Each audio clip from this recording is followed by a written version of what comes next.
Everybody, welcome back to Final Resonance TV in episode number 51 of Van Halen Stories. Today, my guest is a guy I've known for years about his amazing guitar collection. Rob Johnson is here today, and Rob and I have known about each other. Have we ever been on a podcast together before? I can't remember. Might have been years ago. We were on his guest summer. I can't Our remember. group thing, maybe. Yeah, I think it was Jeff. Yeah. And so most people know, but there's probably two people like you in the world that I know of that have every guitar that Ed ever built or had or owned. Is that right to say that it's you and maybe Scott Smith or somebody? You know, Scott, good. Well, first off, Jeff, I want to say thank you so much for having me. Sure, man. Thanks for coming. It's a huge honor to be on your show. You have some really amazing folks on, and I love watching your show. Thanks, like I said, we've known each other for a long time, and right. Really, you're a fantastic guitar player, and I Thank love you, brother. And the fact that I'm number 51 is even better, because that's even better. 51 episode. That's great. Oh yeah, 51 is a great number. Yeah. You know, it's funny. Scott's a good friend of mine. I've known. Actually, it's actually Scott's fault that I got in. Really? Okay. Back in, 1996, when I started building these things. You know, I mean, after the Balance tour, I was like, "That's it. I got to learn how to play guitar," because I got kind of a late start on it. You know, I'm 51 now, and I started playing when I was 23 years old, okay. And I was always doing stuff. You know, I was always playing sports or doing martial arts or working or whatever, but I always was a Van Halen fan since the late 70s, early 80s. And finally in 96, I said, that's it. So I took lessons for a couple years, had this cheap Strat, and just learned how to, kind of move my fingers around, had a great instructor. Mm-hmm. And while I never learned how to read, I learned how to play. And then after a year and a half, 2 years, I kind of just did my own thing. But around that time, 96, there was a website, and I don't know if you remember this, Unchained World. I remember the website, yeah. Yeah, and some folks that we know managed it, and all of a sudden I'm seeing these guys, Scott Smith, all these strike guitars. I'm like, whoa, that is so freaking cool. I mean, I literally thought it was Ed's, I thought it was 5150. Right. And I'm going, that is freaking incredible. And then there's another guy, Jerry Leica, who's also a friend of mine, and he's got guitars up. I'm like, this is so cool. So out I go, bought a Kramer. I think it was like a Striker or something, or maybe it was a Pacer Deluxe. I don't remember what the first one was. It was red, a deep red, and had a pick guard on it. And of course, I knew nothing about taking guitars apart or anything. I think the only thing I did is I took the strings off, taped everything up, taped around the pickup, sprayed it, and I had messaged Scott or emailed him, because back in, you could message folks on that website back then, and, kind of introduce myself. And he's like, it's, I've been doing it all these years, and this is how you do it. And boom, 30 something years later, here we are, It's sick, man. Look at your wall. It's just insane. You guys look at that wall. We were talking about what we were going to talk about on as far as guitars, but there's so much to talk about, one of the things too, about you guys, Scott, you and anybody that has gone to this kind of detail is, and myself on that, I even did my own. Yeah, you got a great collection. Is that you just, when you build your own, especially if you're trying to do a dead-on replica, you have to rabbit hole every little detail of that guitar in a way that makes you learn not only what every piece and part was, but why the history behind it all and why he might have done certain things and every detail. That's what's one of the coolest things about, we were talking about offline, the blue paint job on the Unchained and the history that goes behind that and the theory of that. And it's things like that, how he did the Snakes guitar and how that was carved, and that guy that did that, and that there's more than one of those. I don't know if you knew that, but there's three. Yeah. And I only knew that because I know a guy who has one of those three. But yeah, the history that goes along with the builds, right, is an amazing journey to go along. Not only including the building part and the painting part and coming up with the, I mean, when I did that last one, I really wanted to get as close as I could. So I had a couple of people that really clued me into ways of getting like the seagull really accurate, how to transfer that over and make it size right. And it's a lot of detail. And to do that as much as you've done that, I mean, I know that some of these you've done yourself, some of you had other people work for you. Tell me about the learning process of the painting and all that. How did that go for you? Yeah, well, it's funny because you see the back wall, and then you see portions of the two walls here, and there's two more walls over behind me that you can't see that have Right, right, right. loaded with Kramers and Ripleys and all kinds of crazy other stuff. But it's funny. Right off the bat, I learned the basic of the basics. That you take some sandpaper and you rough up the body or the headstock, Hmm. or you sand it all the way down, whatever you want to do. Whether you use primer or not, I learned you spray it white, you let it dry, you put tape on it, spray it red, pull the tape off.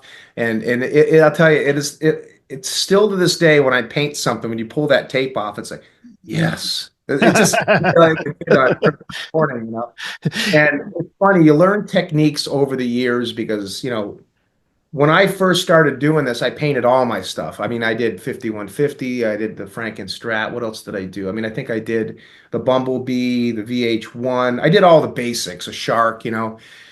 I would say the first, I didn't really start getting more detailed. And I think 90, I think 96, 97, I had done a couple Kramers, and by that time the PV Wolfgangs had come out. Hmm. I picked up a black patent pending PV. Hmm. And I think it was like 90, 98, 99 when I started kind of branching out a little bit. Okay, I found the Steinberger, and the TransTrem on it at the time when I got it was fried, but it was an 85 guitar and in good shape. So I sent it off, had a new TransTrem put on, striped up the faceplate. So the more I was doing, the better, I guess you could say, the better at it I was getting. I was learning what paints to use, what, if you're going to use enamel, what not to use with that, and, kind of how to make a glossy finish if you wanted to, or you wanted something more roughed up. Talking about paints. Yeah, we're talking about paints, and what's funny, I kind of branched out over probably after 99, 2000, 2001. I started kind of getting a little bit more detailed, but I was painting all of my own stuff. And like I said, when Dweezil came over the other day, he actually asked me, he says, "Hey, how many of these did you do out of?" Because there's like 54 guitars here, I think, total. Right. And it's funny because it's kind of a loaded question. Right now, out of all these guitars, there's 9 of them that I painted myself, and the rest I've had other folks done. And it's a process because you and I were chatting about this. Um, when I started doing this, the internet had just started coming out, and we were using Circus magazines and Guitar World and Guitar for the Practicing Musician, and different magazines and things. And there was limited on what you could see of the back of the guitars. Hmm. So, the first, I guess you could say, batch of guitars that I did were not too bad. And then I started learning about the Japanese young guitar mags and the players. Right. You open a page and you're like, oh, that's what the back looks like. Damn it, strip it down, repaint it. And so that was a process as time goes on, and then the internet gets bigger, and we're seeing these different angles and overspray, and it just continued to build and build and build. So over the years, a lot of the guitars that I have here, I had done a version of that at some time. Hmm. And in order to make it better, to make it more closer, sometimes I would repaint it, or sometimes I would have someone else repaint it, or sometimes I would just sell the thing all together and get a new one and rebuild it and make it better. Hmm. Uh, because as you know, along with the paint, we're finding out, oh, okay, it had this particular pickup in it, or it had this bridge on it. I mean, back in the early 2000s, I didn't even know what a whale tail was. I had no clue. Right, right, right. Not to mention I had 3 of them, I bought, didn't even know, and ended up getting rid of them, Right.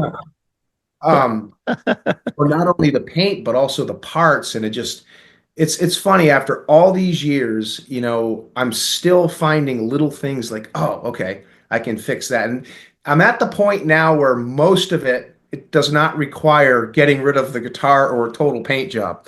It requires just a little tweak or something, but it's literally taken, gosh, um, 32 years to get the collection to the point where I'm pretty happy with everything. And excuse me, I don't think I mean, you're a musician, you play guitar. I Mhm. don't think an artist, whether it's martial arts or painting or music, I don't think any artist is totally happy with their, completely happy with their product. There's always something. And I think that's important. But yeah, it's been just a process of just always trying to make it better, trying to make it better, repainting it or getting rid of it or building a brand new one. And um, yes, I won't even tell you what I had this. But my wife and I went through, and I took about 2 hours back 6 months ago. We went through every guitar, every piece of gear, and basically had it assessed because obviously going to take out an insurance policy on this thing. And it was, put it this way, it was well over $250,000. Right, right, right. And it's not to throw dollar signs because it's not about money. I just have fun. It's a great it's just a great thing to do. I mean, it's so much fun to build a guitar, but after all these years, and there's so many guitars here, Jeff, that I look at and I'm like, gosh, 10 years ago I never would have thought I would have done that one. Right. Like the Dragon Snake or the striped Les Paul with the TransTrem on it. It's like I I knew about them, but I just never, there just wasn't opportunities to do that. I mean, and you got guys like Mike McGuire making whale tails and finding all these vintage parts. You have companies like RWB making TransTrems that are exact replicas of of the original Steinbergers. Hmm. Um, all this availability these days that we didn't have.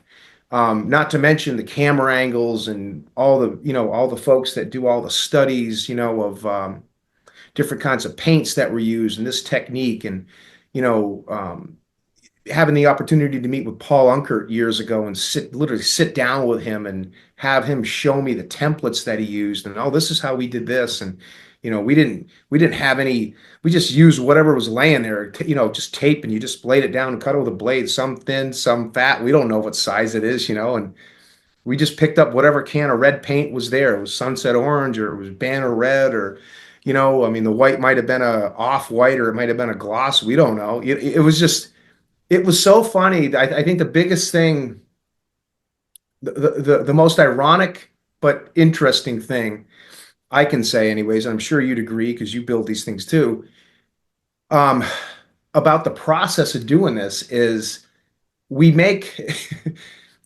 when they did these, when they painted these and they built these, like especially the Kramers, they just used whatever's laying around. I mean, the tuners might have been Gatos, they might have been gold, they might have been chrome, you know, um, they just used whatever they had. And they just threw the tape down and sprayed it, laid cardboard over it, sprayed the black, it wasn't even down firm. That's why it has overspray. And, they just, for lack of a better term, just piss this stuff out because Ed wanted stuff like that, And we sit here and we try to reproduce these things that people just did in a matter of a couple hours with no No screw thought. give, so to speak, And it's the toughest part is to build these things and make them look the way the real ones did without making them look too labored. That's the Right. tough one, you know? Yeah. Yeah. Yeah. It's amazing, man. The whole process when I was the first one I built in 2006. Yeah. And back then it was only, the dot coms that you could share. And then, you got Facebook groups and all that, right? And now you've got unlimited resources that you never had. Yeah, totally, totally. Well, and I'm going to give a little, I mean, we both know him. And I'm going to give a shout out to, to Chris Smith. I mean, that guy, I mean, I was just, Chris and I chat a lot and Hmm. he just built the Frankenstrat that's like, what? Where'd you come from, dude? And I Right. actually asked him that and he laughed. And of course, we know, Chris is an artist before the painting guitars thing. But I mean, he just, he just dialed it in. And it's funny, Jeff, because, people ask me all the time, hey, do you still paint guitars? Whatever. And I say, I will do them here and there. But, at 51, my patience is a little bit smaller than it used to be. I don't, not to mention the time, but I'll tell you, these guys today, I mean, we all know who they are. There's, the goats of the painting process, um, and they just have this stuff dialed in to the point where, I'll just have them do it because they're Right, going to do a right. better job than me. And Well, you said like Johnny B, we're talking about Johnny, the part of the Chris Smith thing and Johnny B was the three of us, well, had separate conversations together, but basically we were trying to dial in the paint color on the Frankenstein to the exact shade. And I had seen it at the Met. I think you went, right? I saw it there too. Okay, Incredible. so we're there, right? When you're in there in the lights, and of course the lights were kind of fading up and fading down. Yeah. But I just kept stepping back in the room and going, that is more fluorescent than my Right? eyes have ever noticed. Yeah. It blew me out of the water. I mean, for me, I remember I walked in. Chris Hubbard and I were together that day. We walked in. We went to see Adam Reaver first, and Yeah. then we went to the Frankie. Then we ended up at Scott Smith's place later. But I walked in, and I'm like, the first thing I'm like, whoa, this is much lighter red than it's shiny. Whoa. I mean, I couldn't wrap my head around. I mean, yeah, that's the Frankenstrat. Yeah, that's the real one. It's got the crown heads on it, and I mean. I always laugh at the people that are like, well, that wasn't the real one. That was a replica. It's like, Right, right. I tried to straighten that out a few times online. people just don't want to admit it. I mean, it was the real one. Not to mention, we know the people that went to 51. The ones that put it there, right? They put it there. It's crazy. I mean, but the thing is that seeing it, seeing that guitar in and having a lot of time because I was there for 2 days and I just spent hours basically in there just staring at this thing, every detail, right? Trying to take it in.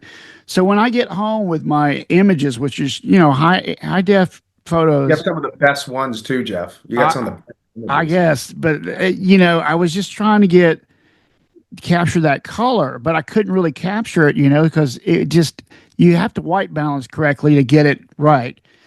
And of course, it was haphazard when I was there. So I thought when I get home in my editing software, I'm going to adjust this to what my eyes saw. I did it as soon as I got back so I could Yep. get a Oh, it's good. fresh in your mind. Yeah, it's Yeah, I fresh. was Yeah. like, this color is really kind of more on the purple red side than the orange red side. That it's more, but it's also fluorescent. If you think of, people always say that Swin paint, right? It had a Yep. fluorescent quality to it. And seeing it like we both did, it just stood out in that under the lights, like in a way that I didn't expect. Me too. Yeah, totally. I did not. I mean, I was very I was very relieved in some senses to look at it up close and go, wow, yeah, mine's got that. Mine's got that. Whoa, mine doesn't have that. I gotta, it was just mind blowing because all these things are going through your head and you're taking, snapping all these pictures from different angles. And, I mean, I think people are, most of the people that are there, well, I mean, I'm sure there was a lot of folks like us, but most of the people that are there are Right. taking everything in. And here's a few of us just, I mean, yeah, I saw the other guitars too. That was really cool. I mean, I'm just sitting there, somebody must have thought I was like, having like an epileptic fit or something. It's funny because, I'll take my Frankenstrat Yeah. and I'll turn the lights up bright and I'll hold it or I'll take a picture of it and I'll bring it outside or then I'll put it in a darker room. And it messes with your brain. Even mine looks different. So I Right. still can't tell you today if mine is the exact same color. I mean, I want to say it's close, but it's Right. so damn tough. It's Well, did hard. you see my pictures that I took last week? I put them on my Facebook because I was out playing and Chris brought his guitar, right? And I had my EVH one with me and I held them up side by side and you could see the subtle difference in his and mine. And we were basing that color on what we saw at the thing, right? Not what EVH put out. And when I've pressed different people for this and I never can quite get a straight answer. I don't know that they know or don't know, but I saw it with my own eyes, and I know that Johnny B and I talked about this too, about this whole color thing with trying to accurately. And then you see the crazy guys, I don't know which ones of us did this, but brought in the paint strips, right? And we're matching it to You're holding up to it, yeah. paint samples. I mean, like literally had paint samples with them to match it. Match it. I know. Yeah, I saw that. I saw the pictures. I would have done that, but it didn't occur to me. So I didn't. It's like, I know. It's just, it's crazy. Because you would think the EVH branded one would be dead on, you know, Yeah. to the real one, right? And I think it's really close, but I think it, you know, if my eyes didn't deceive me, then Chris Smith's is actually really, really close to the one I saw. Yeah, I mean, I'll tell you, he took a picture, and I know people can play games with lighting and stuff, you know, with special effects in camera or Photoshop or whatever, you know, you use or AI and all that stuff. But Chris, you know, as we both know, he's not enhancing his pictures. He's building the real deal. And Right, that picture that he took that looked like it was the Frankie out of the Guitar Aficionado magazine. right. I thought it was too. I thought it was the other Like one. that, I'm like, oh, that's the real one. What? Like, you know, I'm like, oh my God, that's Chris's. I mean, it's just, it's pretty damn impressive, and it's funny. You know, not to take any credit because certainly wasn't me, but I'm just honored to have a tiny little speck of input into that build of his. He messaged me maybe a month or so ago, 3 weeks ago, whatever it was. Once it was all completed and he was posting pictures and everybody was just going nuts over it. I did a show on my channel and I had um, uh, Dimitri on, and I had I think Donnie Ward was on, and Michael McGuire. I don't know if you saw that show. Yeah. I didn't know, And but well, we were talking about Chris's Frankie. Well, it's funny because maybe a day or two after that, Chris messaged me and he was like, you know, asking me, what do you think of this and this? I'm like, dude, that is just incredible. And he was somehow we got talking about the Floyd. And I said, hey, I said, can I just say one thing? And I said, one thing that from my perspective, because your guitar is so damn close. I mean, it's just crazy close that I would do if I was you, just to top it off. And he goes, "What's that?" I said, "Get a whale tail bar and put the whale tail bar on with the you know the old school nut mhm, and put a brass thin like a Gato type block on it because that's what the real one has." right. And he really, and I sent him some pictures that I took. You can see the long stem sticking out of the, you know, the cavity. And you can tell it's a whale tail bar because it's straighter on the real one and with the old nut. And Mhm. you can see it's got a brass colored, you know, block. And he goes, holy crap. He goes, I never knew that. So right off the bat, boom, he's in touch with Mike McGuire and he's got, you know, 2 days later, 3 days later, he's like, hey, Rob, check it out. So I'm just happy to say that, and honored, I should say, to, you know, I had just a tiny little bit of input, and you know, he's just such a good guy, and he did a great job on that. You Well, it's know, so funny because he came into a show of mine and yeah, we just kind of randomly started talking. He was telling me he was building one. And then we started going back and forth, you know, and he was like, "Can I bring it out to the show?" And I was like, "Yeah, man, bring it out." So the last show that I played it came out was pretty much finished version of it. I played it for the whole night, and dude, it was fantastic. I that's mean, awesome. what's Yeah, funny is I had my white and black with me, right, and I had to do a song in drop D, and I popped a string on my EVH one, so I grabbed my replica and I played that, right? But then yeah, the next song I switched to his, yeah, which have different pickups. This is the EVH Frankenstein pickup, and his has the Pariah. I think it's the 78. yeah, And they were very similar sounding. I mean, almost exact in a way because you know this is the lock body, you know the ash, and his is canny, I think. And weight, I'm a little heavier, but basically they were very similar in tone, which surprised me. yeah, yeah. Yeah, and they felt very similar too. I saw the pictures and some of the videos, and I was just like, wow, yeah, that's great. You got to play it. you Yeah, it's know. great, man. Yeah, it's cool that he did that. It's cool that he was here in my hometown. I didn't even know. It's so weird, because I ran into. You never know what's in your own hometown. You don't. A story I tell you is I went over. Somebody said I got a bunch of road cases that you can have.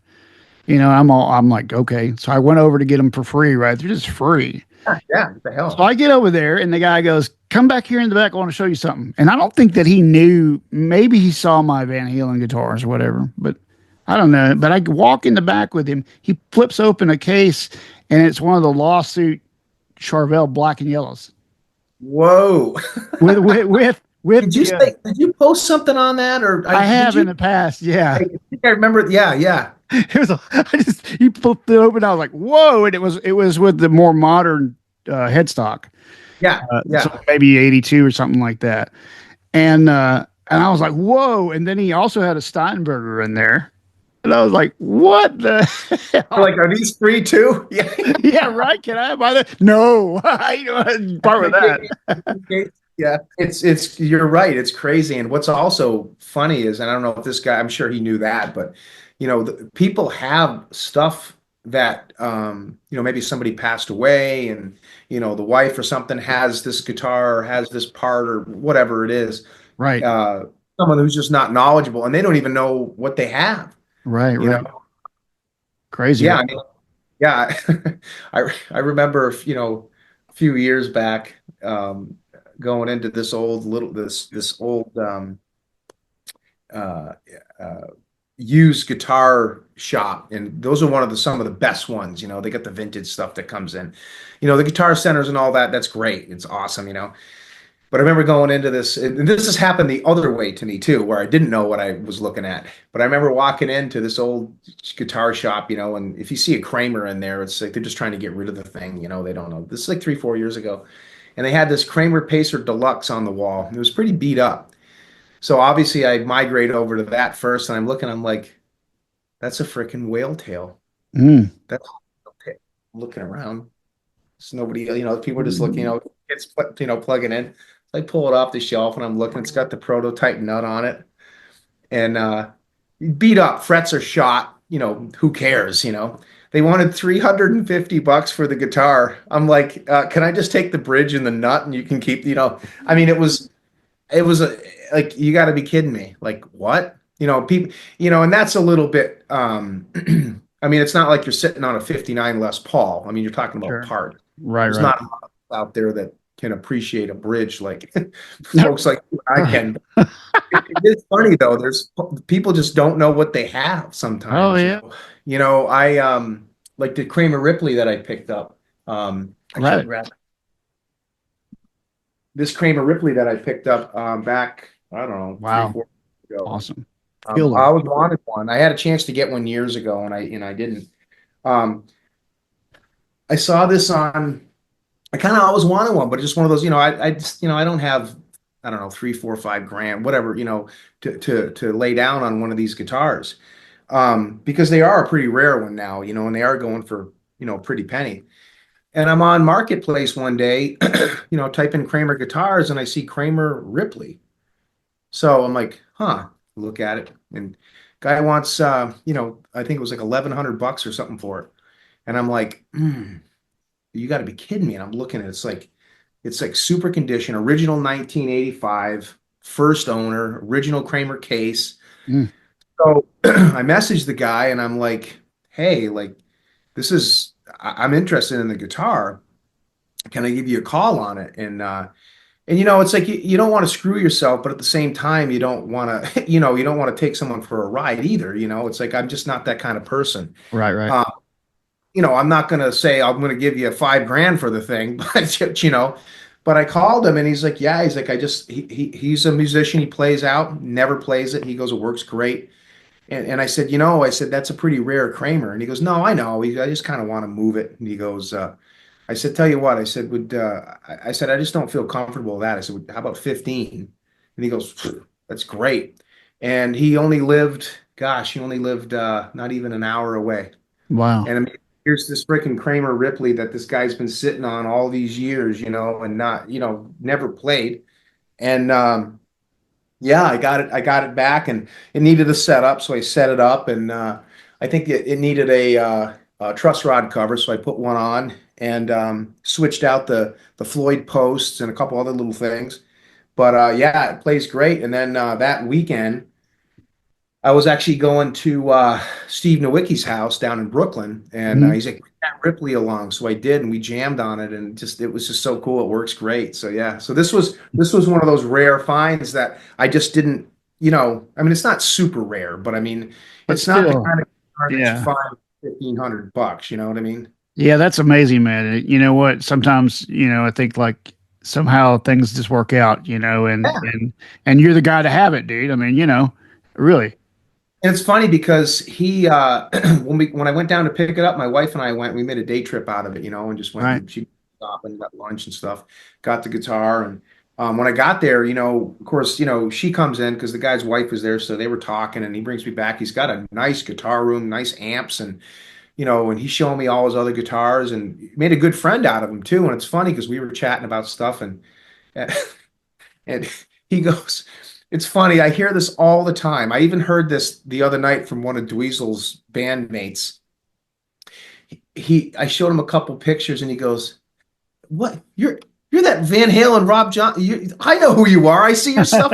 It happens all the time, and it's like, I just sit there and I'm like, I'm just a nobody. I'm just a freaking collector. But it's so the power of the internet, man. I'm telling you, Isn't it crazy? it But you is know what? crazy. The thing is, Rob, you put, like me and everybody else in our community, have put our entire lives into this pursuit, Yeah. and we have been the biggest champions of all to the Van Halen legacy. And Totally. sometimes that shows, and it's okay. It's Yeah, okay. It's okay, I gotta Rob. ride it. I gotta ride the wave once. And my wife said something to me the other day. I forget what we were talking about something with I mean, look at guitars. your tattoo, bro. Oh, oh yeah. That's just borderline's pathetic. I've got Yeah, I mine. know, right? I got mine. I I mean, was idiots. We're idiots. that's right, bro. It's okay. We're addicted to this, and if you're known for that, you're known for that. I mean, it's better than being known for other things. It's Right, funny. exactly. That's what I told my parents when they were telling me Absolutely. how my parents told me you're too obsessed with all this music stuff. You need to get into something else and have some balance. And I was like, do you know what kind of other stuff I can get into? And they were like, Yeah. okay, well, no, Stick with guitars then. stick with the guitars. What does David Lee Roth say in that interview? His parents said, "You got to have something to fall back on." So you know what side I showed him? He goes, Right. 78 interview or something. But But that's a cool thing, though, man. That's the thing about our community and about doing what we do is we meet a lot of really cool people. And one of the things we haven't really talked about because we talked about it offline was that Dweezil Zappa came to your house. What, yesterday, the day before? what's today? Sunday. Yeah, it was on Sunday. Sunday. Okay, so Dweezil, tell the story about Dweezil. And we all know that Dweezil was a child when Eddie Van Halen came to his house and taught him to play some things and got to be friends with him pretty much his entire life. But tell the audience about this whole thing that happened and what all transpired. Yeah, it was. Of course, obviously, I've known who Dweezil is, and watched all the videos, of him from My Mother's a Space Cadet and Crunchy Water, and I joined his podcast there, Running with a Dweezil, and listened to all those, and was blown away and loved every second of it. Watched all his videos with Norm's Rare Guitars and all the other stuff with him with the Rasta. Great story. I mean, the Mm-hmm. Rasta's a great guitar. Um, and I always had a lot of respect for Dweezil. Never talked to him, never met him, obviously, and never even messaged the guy. Just always kind of thought, wow, he'd be a cool guy to hang out with, and whatever. And I saw that he was well about a year and a half ago. I think I started following him on Instagram, and I don't think he followed me back. Of course, why would he? I mean, he's just, he's got a million things that he's doing. Um, I think it was Steve Nowicki came to the house here because Steve and I have been friends for a while. And of course, Steve, works for Howard Stern and everything. And Steve had set me up with an interview with one of Howard Stern's folks back about a year ago, where we were all talking about guitars and stuff. Joe Suma was on, I was on, Anthony Sajazi was on. It was a great interview. If anybody heard it, it was a lot of fun, I should say. Well, anyways, so Steve takes all these videos, and because he's connected, he goes back and he's putting this stuff on, and he's getting all these likes. And of course, I think Steve knew Dweezil, and Dweezil starts liking the pictures. Next thing I know, about 3 months ago, Dweezil follows me on Instagram, and I'm like, oh, that's freaking cool. And then I'd put up a picture of like a Van Halen guitar or something, and Dweezil would respond. He would go, "That's cool guitar, man." And he actually responded on this Okay. Yeah. Right. goes, "Nice Ripley, man. That's cool." And I'm like, I wrote back, in the comments, I'm like, "Thanks, man. Appreciate it. It was a fun guitar to have." And that was the extent of it. So back up about 2.5 weeks ago, there's this kind of us, commenting on each other's posts once in a while, but nothing, that would, make anybody think that there's any type of a, connection or anyway. Um, I'd been watching Dweezil's posts, and I'd known that he's on tour, and he's, touring, playing his dad's music and stuff. And I come home from work about 2.5 weeks ago, and my wife says, "Hey, that guy, Dweezil Zappa that you're talking about, the guitar guy?" I said, "Yeah." She goes, "He's playing at the Northampton, Massachusetts, which is 25, 30 minutes away from my house, um, Academy of Music on Sunday, April, was it 13th?" And I said, "No kidding, really?" Excuse me. So I look at the post, and sure enough, I think it was an Instagram post. And he's got it up there. We'll see everybody in New England on this date, whatever. And so I write a comment, and I said, "Hey man, that's awesome. My wife and I are going to try to check that out." And and for whatever reason, I don't know why I said this. I'm glad I did. I said, "Hey, if you're in the area, stop by and check out all the guitars." And obviously not even thinking he's going to even read the comment. I want to say it was like 2 days later. He liked the comment. Mm-hmm. And 2 days later, I get a message from him Right. at work, and the message basically says something, Instagram message, something of the effect of, "Hey, love to have you and your wife come to my show. I'm going to leave 2 tickets for you unless you've got them already. 2 tickets. And I'd also like you to come check out the sound check. I'd like to meet you. And if there's time, maybe I can take an Uber up. And if you only, because I said in that post, I'm like, oh, that's only like 30 minutes from my house, when I wrote, I'd love to see you." And he goes, "And if there's time," he's like, "I'll take an Uber up, and I'd love to check out the guitars." So I'm reading that, and I'm like, whoa, that's cool. Hey, thank you so much for the tickets. So I sent him that was a private message he'd sent me, Mm-hmm. that last comment. And I wrote back, and I'm like, "Dweezil, thanks so much. I really appreciate that. I mean, wow, thank you for I feel guilty or whatever. I forget what I said, but I basically just said, "Thank you so much for the tickets." And we kind of live out in the sticks out here, so getting an Uber might be a little tough. I'll be happy to come pick you up if you have time, and I'll bring you up here, and then I'll get you back for the sound check. And he writes back immediately. He goes, "Yeah, that sounds great. Let's touch base next week. We'll see what we can put it together." So for a whole week, a week and a half, I'm just like, wow, this could be kind of cool if this works out. Right. Knowing that we're already going to go to the show, and this really awesome guy just got us free tickets, and backstage and everything. So even if it doesn't pan out, that's just awesome. Right. So I think it was last week around Thursday, I messaged him, and I said, "Hey man, just touching base with you." And he writes back, "Hey, here's my cell phone number." So I'm like, okay. So I texted him. I'm like, "Dweezil, just wanted to say, I can't wait to see the show, and keep me posted if that thing works out." He goes, "Yeah." He goes, "Should be getting in on Sunday." He said, "I'll let you know." And I said, "Great." So it was kind of through the weekend, it was kind of like, I don't want to be bothering him. I don't want to be, blowing his phone up or anything like that. So I just went, I didn't say nothing.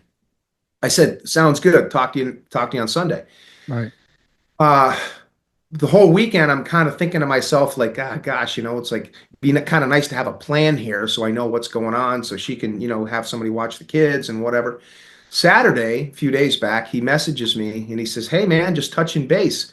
He says, I'll message you tomorrow. And I said, sounds good, Dweezil. I said, um, trying to get all the guitars tuned up or something like that, LOL. And he says, sounds good, man. Talk to you then.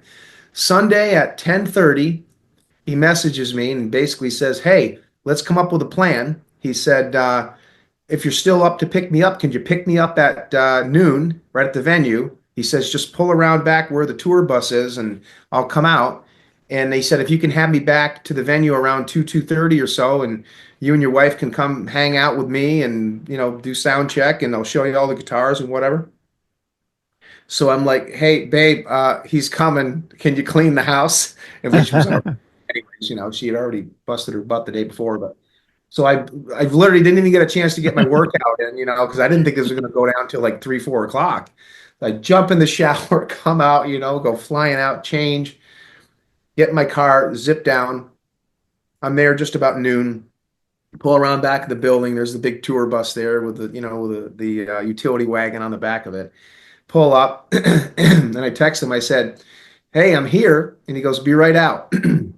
So I get out of the car. Sure enough, here he comes. That's Dweezil. He gets out, he walks right up. He's got another guy that works, it wasn't a bodyguard, but it was some kind of one of his assistants, so to speak.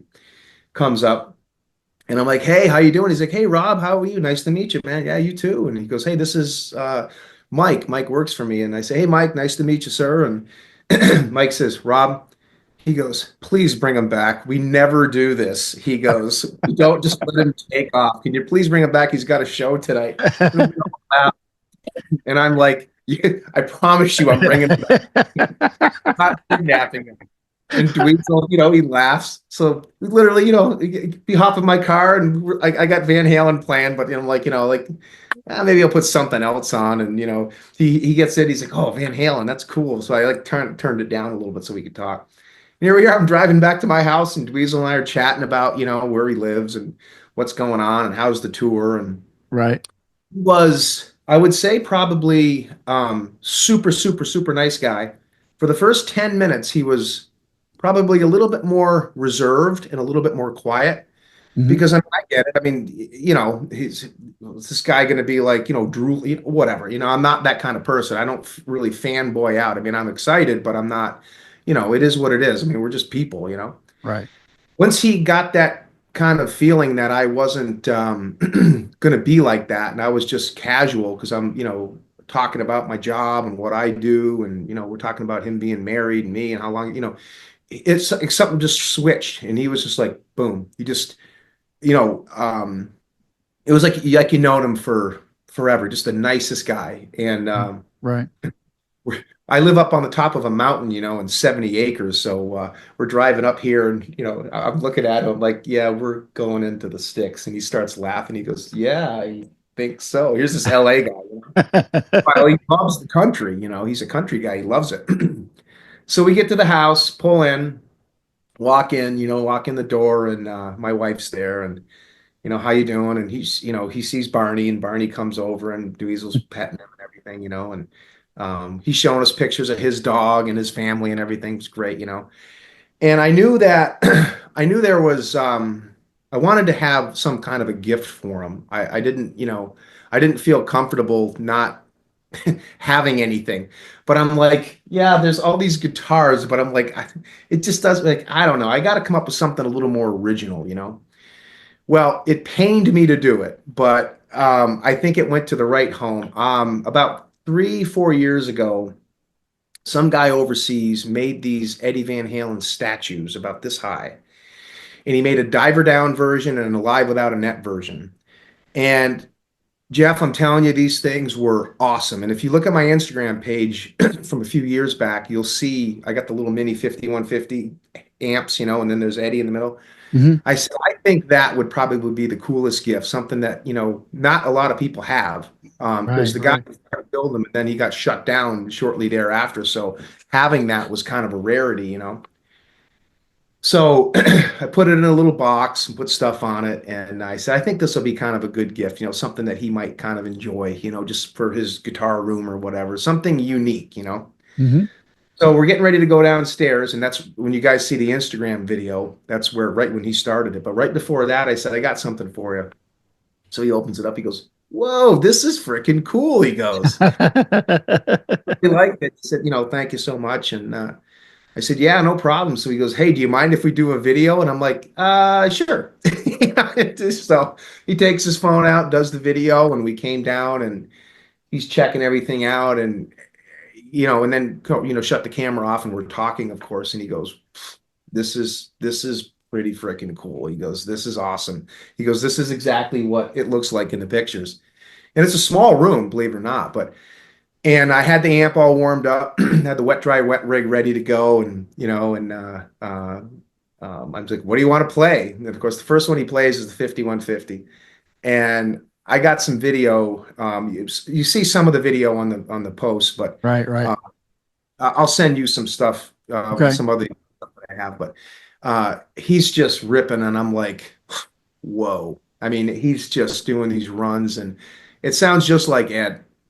And you can tell that he, played with him and, whatever he picked up from him for the years. But and he was pulling guitars off the wall. We'd tune him up and he'd give me one and I'd make sure it's in tune. I'd give it to him and he's just ripping. My wife was here, Barney was here. I'm just sitting here and it was a good time. He was probably here a good hour, a Yeah, little bit old. yeah. And he played a bunch of guitars. He played the 5150. He played the Shark. He loved the Shark. He played the Rude. He played the Circles, the VH1. I asked him if he wanted to play one of the Steinbergers or the TransTrems, and he was just kind of like, nah, not really. It's like, I've already played those before. That's cool. Really. But he was just the nicest, most down-to-earth guy, he just the coolest guy. He was like you'd known him forever. He was just so chill. And I looked at the clock, so I'm trying to make sure we're staying on time frame. Otherwise, the guy's gonna kill you. Yeah, I know, right? I'm just put the cavalry out for him. So I said, "Hey, we probably better get heading back." And he goes, "Yeah, sounds great." So we went back upstairs, got a bite. He used the restroom and got some waters and hopped back in the car and had great conversation on the way back. And we get back, and now we're back at the venue, and it's like 3 o'clock or so, a little bit before 3. The show doesn't start till 8, Right. and all the VIP people that come in, they weren't coming in until 6. So I don't want to be a pain in the ass. I mean, I'm just like, "Hey, man," I'm like, I'll just go find a parking space and I'll probably go, do some stuff for a few hours and maybe I'll catch you, later or whatever. He goes, "No," he goes, "Come on, park right next to the tour bus. Come on in." He goes, "You're with me for a while." So parked right next to the tour bus and we walked in the back and met the band and hung out with him. He's like, "Hey, I'm ordering some food. You want anything?" And I'm like, "No, I'm good." And, just my wife showed up a little bit after that and she came back and um, Dweezil let me check out his couple of his guitars. I got to play Frank's Les Paul and his SG, which was just I mean I didn't really I just kind of messed around with him for a couple of minutes and just a real nice guy. And it's funny I'm meeting the band and another case of this. It's funny.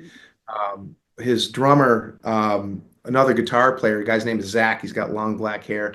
Comes in and I'm like, "Hey, how you doing?" He says, "It's my friend Rob." He goes, I'm like, "Hey, Zach, how are you? Nice to meet you," and whatever. And he goes, "Yeah, we checked out some Van Halen guitars and whatever." And Jeff, I'm telling you, no kidding. Zach stands back, he's a big, tall guy, and he goes, "Holy crap, you're that Rob Johnson guy with all those Van Halen guitars." I'm like, "Whoa, you got to be kidding me!" It's like, a lot of your stuff, man. That's incredible. He's like, "Dweezil, you got to go check those." He's like, "Oh yeah, that was so cool." It was just a great afternoon. And Right. then we did sound check.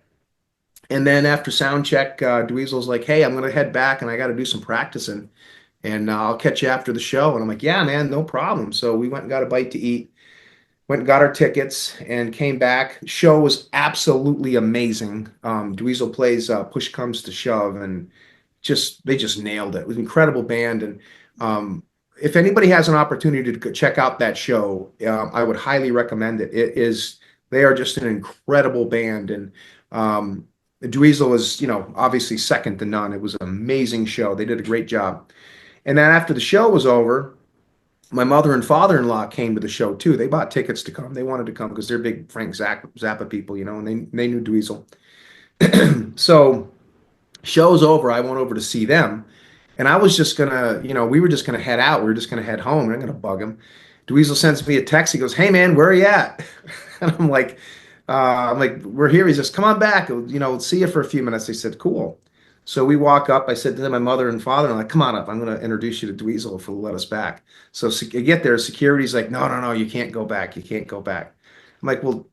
I try not to play that card. I'm like, "Well, Dweezil said come back." "No, you can't go back."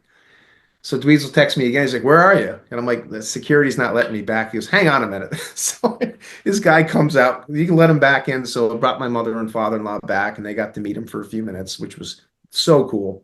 Right on. And we hung out for a little while, and maybe 5, 10 minutes, and then I was just like, "I'm gonna give this guy some space." It's tired. It's like 11 o'clock at night, and I think they wanted to get on the road because they had a day off the next day, and they were traveling to Rochester, New York. Hmm. So I just said, "Hey man, thanks so much for today. I'm glad you came out." Gave him a big hug, and he goes, "Yeah." He's like, "I'll be in touch." I'm like, "Have a safe trip. Great show." He's like, "Sounds good." And then we're driving home, and he shoots me a text. He goes, "Thanks again for coming." I'm like, "Thank you again." And then yesterday, we're texting back and forth, and he's like, "Hey, I'm going to put this video out." He goes, "What do you think of this? Is this cool?" I'm like, "Dude, you can put out whatever you want." Thing went live today, and it's definitely got some serious action. Right. It's awesome. It's an awesome video, man. It's an amazing experience too. I always, every time I listen to Dweezil talk, I always think, man, I think all of us have this. I mean, all of our brains are wired to the exact same frequency. It's weird, like when he speaks, I know I'm going to answer his sentences like we're I know, right? somehow like brothers. Yeah, funny how that works. Isn't it But he's weird? a cool guy, and feels like I met a new friend, and definitely try to stay in contact with him. I said, "Hey, if you're ever out in the area, you and your wife stop by." He goes, "Yeah, we'll do that," and vice versa. So yeah, it was a great experience, but I guess the biggest thing was more than the guitars and all that. It was just nice to meet a new friend, and it was nice to connect with him and just watch his amazing show. I mean, he's an incredible musician. But on the Van Halen guitar stuff, here's a guy that's seen all Ed's guitars, probably played a lot of them, and just had so much exposure, back in the day when he was, right up to the 90s, I think even the 2000s when he was, Right. hanging out with Ed a The lot. guy's been to 5150 and probably played the real shark. Yeah, totally. Yeah, yeah, exactly. To have this guy that's played the real ones sit there and look at these guitars and go, "This is freaking cool. These look great. These are awesome." I mean, he was impressed, and Right. which is a huge compliment to me. And of course, Dweezil, owned the Rasta, and he picks mine up and he goes, "This is awesome." He goes, "Even got the cat puke on it," or he called it the vomit. Right, right. I Uh, remember that. but he goes, the real one's heavier than this. Wow, okay. So Oh, really? it was mahogany, right? Yeah, and I thought mine was, but I mean, mine's heavy. But Dweezil goes, "Yeah, the real one's heavier than this." Really? Wow.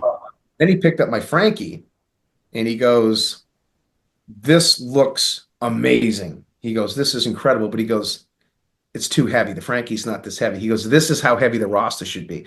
So I learned a lesson that my Frankie is as heavy as the Rasta is, and my Rasta is as heavy as the Frankie is. You know what though? That's the I'm thing. not repainting them, Jeff. I'm not. That's the funny thing about the color too. We were talking about earlier, but I've been chasing the weight of the Frankenstein for a long time, and Wolfgang, whenever I can't remember exactly. Maybe you remember this, but I don't think he ever says particularly what the weight was. I think they've always been trying to keep that sort of a secret.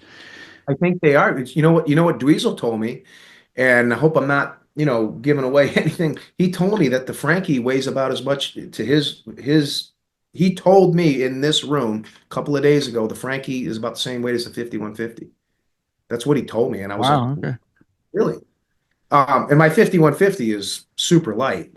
Yeah. Um, well, I got another guy making me one an 88 version right now, but the one I got here is it's super light. And I always thought the Frankie was heavier than that, just Yeah, from what I've heard that now. Some people said it was that Chris Gill and Brad Tulinski were on, and I asked them because yeah, I still want to know the weight, right? And they said it was like 79 Strat weight, which is a little heavier than a regular Strat, not like what we would consider like the EVH version of the Frankie, which is a much really light base weight right. one. But yeah, they seem to think it was a little heavier than your normal Van Halen guitar, but it's yeah, it's but I would say like Chris's, it was lighter than mine, and mine's Yeah, ash, a yeah, little bit lighter. yeah. It was, I'll tell you, it was a lot of fun, I mean, to have Dweezil Zappa sit here and play. I mean, I kind of toyed with asking him if he'd sign one of the guitars, and I was like, nah, you know, I I didn't want to be honest with you, it didn't really occur to me. We were just having so much fun, and Right, right, we got right. some pictures together and stuff, and that was great. And just having him, play some of these and just rip through them, it was just impressive. It was great to, I know he's a fair warning guy, Yeah, me and too. have him play he didn't play the Rasta. He checked it out, but he didn't play the Rasta, but he played the Rude and he played the Circles, and he got a kick out of those. And we got talking about the Circles light midnight blue theory and let's versus a black. let's He talk guitars about. Let's start with that. Let's talk about guitars, and we'll go go from. pull mine. You want to go pull But it? yeah. Get the blue, the dark blue. All right. All right. So let's talk about this guitar. Okay. Yep. First thing I want to know from you is that I saw, or Donnie Ward said, the neck on this guitar, which eventually was on the Rasta, or I don't know if it was ever on the Rasta. I guess it was at one time. Is now on the Frankenstein. Is that correct? That is correct. And there was a lot of speculation about this. And of course, I'm not speaking on fact. I can't guarantee that. Of course, and I don't think really any of us can. But based off of our research, um, this neck was on the Frankenstrat. Excuse me. This neck was on the Circles guitar when it was played during the Fair Warning, Right. and then taken off of that guitar in 82, sometime around 82, was put on the Frankenstrat. And you can tell which one it is because there was a period of time when Ed had a 21 fret neck on the Frankenstrat in 82. And I Mhm. think that's around when he had the gold. I don't know if he had the gold FRT1 on there prototype quite yet or not. I'm not sure. But Okay. it was on the Frankenstrat. And the late 81, early 82 pictures that show the 21 fret neck was that neck. The neck was then taken off, and Ed was, throwing the Kramer necks on, the 22 fret Kramer necks with the lawsuit headstocks. Right. There's some pictures of it from Diver Down era with the Kramer logo, actually. I have one. Mm. Then he sanded the logo off, and you can always tell because, it's got the sanding mark here. But that's one of the Kramer necks. At that time, this neck went on the Circles guitar, and it also had, and some of I forget which book it is, shows this. You got to zoom in, but it had Schaller double tabs on it. Right. Right. Yep.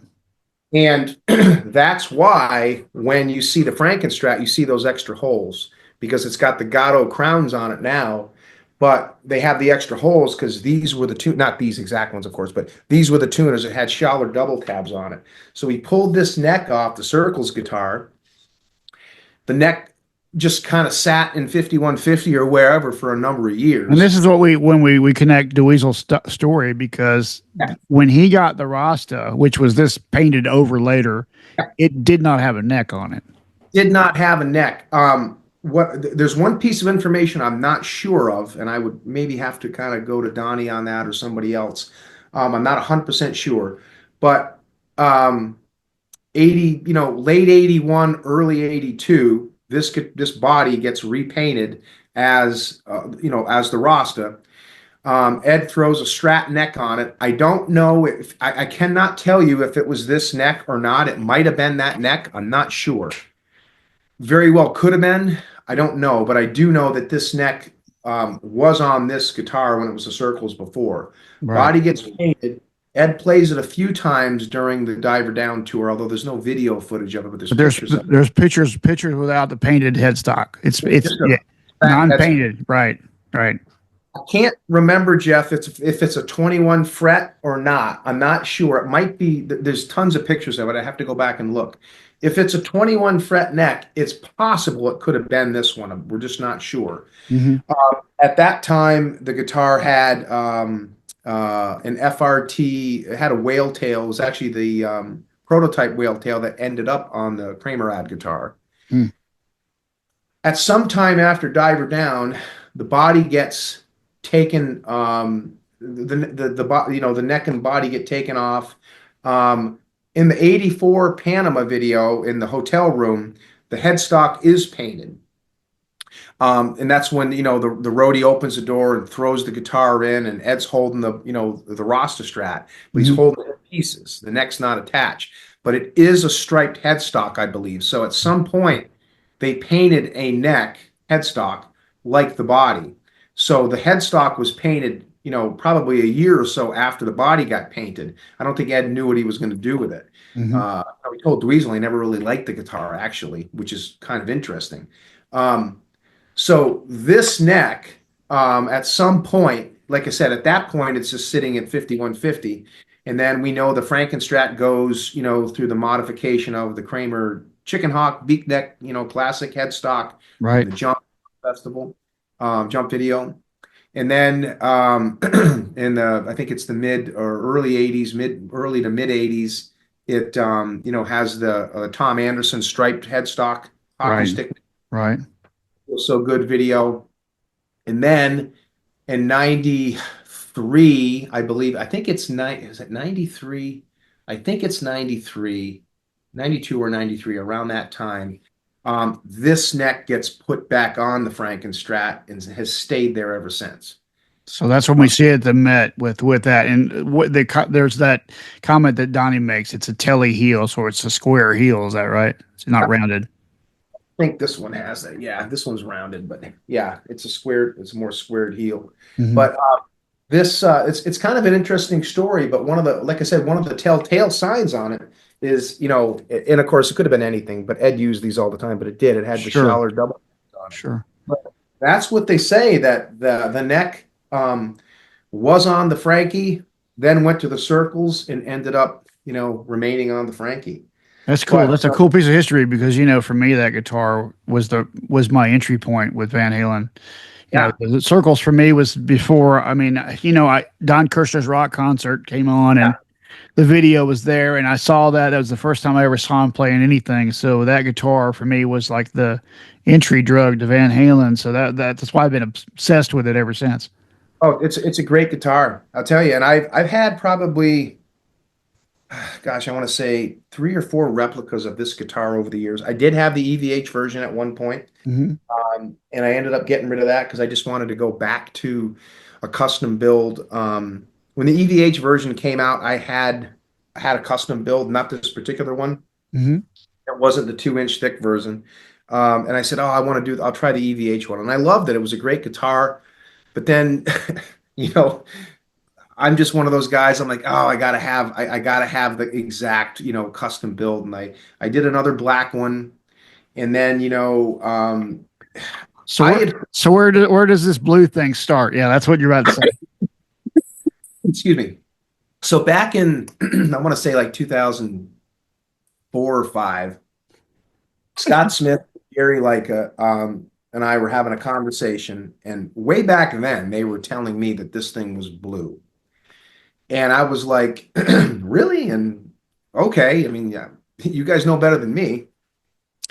And there I never really had any. I never asked, really, for whatever reason, I never had any information of why they really believe that. So I did a copy up and I made a blue one and it looked really good. I got pictures of it somewhere. Had that for a number of years, and then I think I went back to black because I was just like, whatever. And then years later, I got the EVH version, and then went back to another black one. And then I want to say about 4 years ago, hadn't even really thought of it. I was having a conversation with I think Scott. I think it was Scott or Jerry. I don't remember. Maybe both of them again. And Jerry sent me a picture of his, and it's midnight blue, and I'm like, gosh, I just love the look of that. I just like it. And you hold it in different shades, and it looks black. I mean, and then you in the right shade, it looks blue, and then I started looking at some pictures, and I don't know. There's one picture where Ed's, and I have it, Jeff. I'll send it to you when I get a chance. Ed's sitting in his room. He's got all the guitars. It's 1982. He's holding the little guitar. Yeah, And this he's is got I remember that black and white, right? there's a color version of that. Oh, really? Got the Rude guitar sitting there, and you can tell it's black. Then it's got this one right next to it, and it looks blue, but the pickup ring and the volume knob look black. And I'm like, whoa, okay. And I'm not dumb. I know there's tricks people can do, but I'm going to send you that picture. Hmm.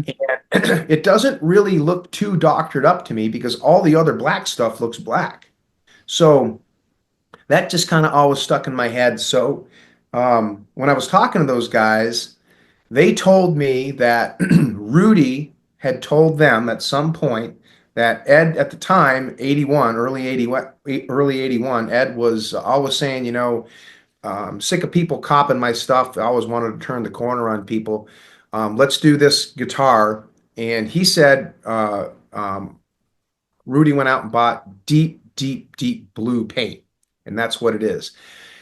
And we'll never really know. Some people say, "Oh, that's garbage," and I just think, I think it's kind of a neat theory, and I just kind of like, I kind of like having the blue. I know when Dweezil played this, he was looking at it and he was going, "That's pretty cool." And of course, I wanted to say, "Hey, did you ever scratch any of the paint off the Rasta so you could see?" Right, right, right. It's kind of a, like I said, it's kind of a neat, it's kind of a neat theory, really. But You know Jerry, what's what's funny is I've heard this theory from you guys and online, and then I was looking through this Lozauer's book, yeah, and there's photos, and in one of the books, Eddie's wearing, how he always wore the striped shirt in '81, the red. the Okay, red one, well, yeah. there was a black one, right? But then there was a blue shirt.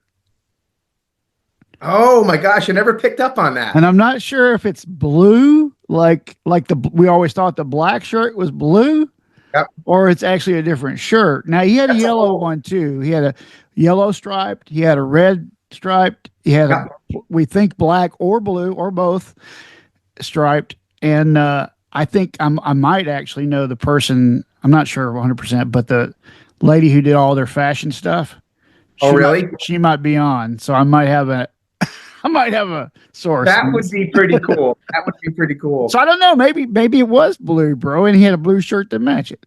I'm trying to find desperately because now you got me intrigued. I'm trying to find that picture I was talking about, and if you give me 2 seconds, Isn't I that will. funny though? I mean, It is. you would think that this little clues, maybe that is a clue that he was matching things to his stuff, I did not know about that. or maybe she was matching it to his stuff, and that was her thing. Maybe. She See, there's hasn't said yet, but she's got a book coming out, and she did everybody, man. She did Whitesnake, she did Rod Stewart, she did Olivia Newton-John. So she was behind the Van Halen stuff since '78. oh my gosh, that's great. Yeah, yeah. Cool. I'm looking forward to having her. I got to get her on, but we've been talking for a long time about it. But I do want to get down to the details. Even the jump pants and all that stuff that we know about. We don't know exactly where the inspiration came for that and that kind of stuff. Do we even know where the US Festival suits went? I mean, did That's the thing. Yeah, I don't know. I mean, are they sitting up at their house at 5150, or where are they? I think didn't Roth say in a video that he had some of that stuff around his house, that he had pants that were Eddie's that were he could so small it was insane. yeah, yeah. I'm not sure on that. I mean, maybe I don't remember hearing that. I mean, I know the some of the clothes, from the Hot for Teacher video, the little kid, when they're the guitar that's for sale, the little mini guitar. But Well, then you've got that suit. There's a suit now that there's a suit at Hard Rock that was one of the suits they wore on the when they were dancing in Hot for Teacher. I think it was Michael's though. really, Yeah, it was in New York at the New York Hard Rock. I saw it there. that's kind of cool. That's one thing I never got into was, or not because I didn't want to, but the costumes and the clothes.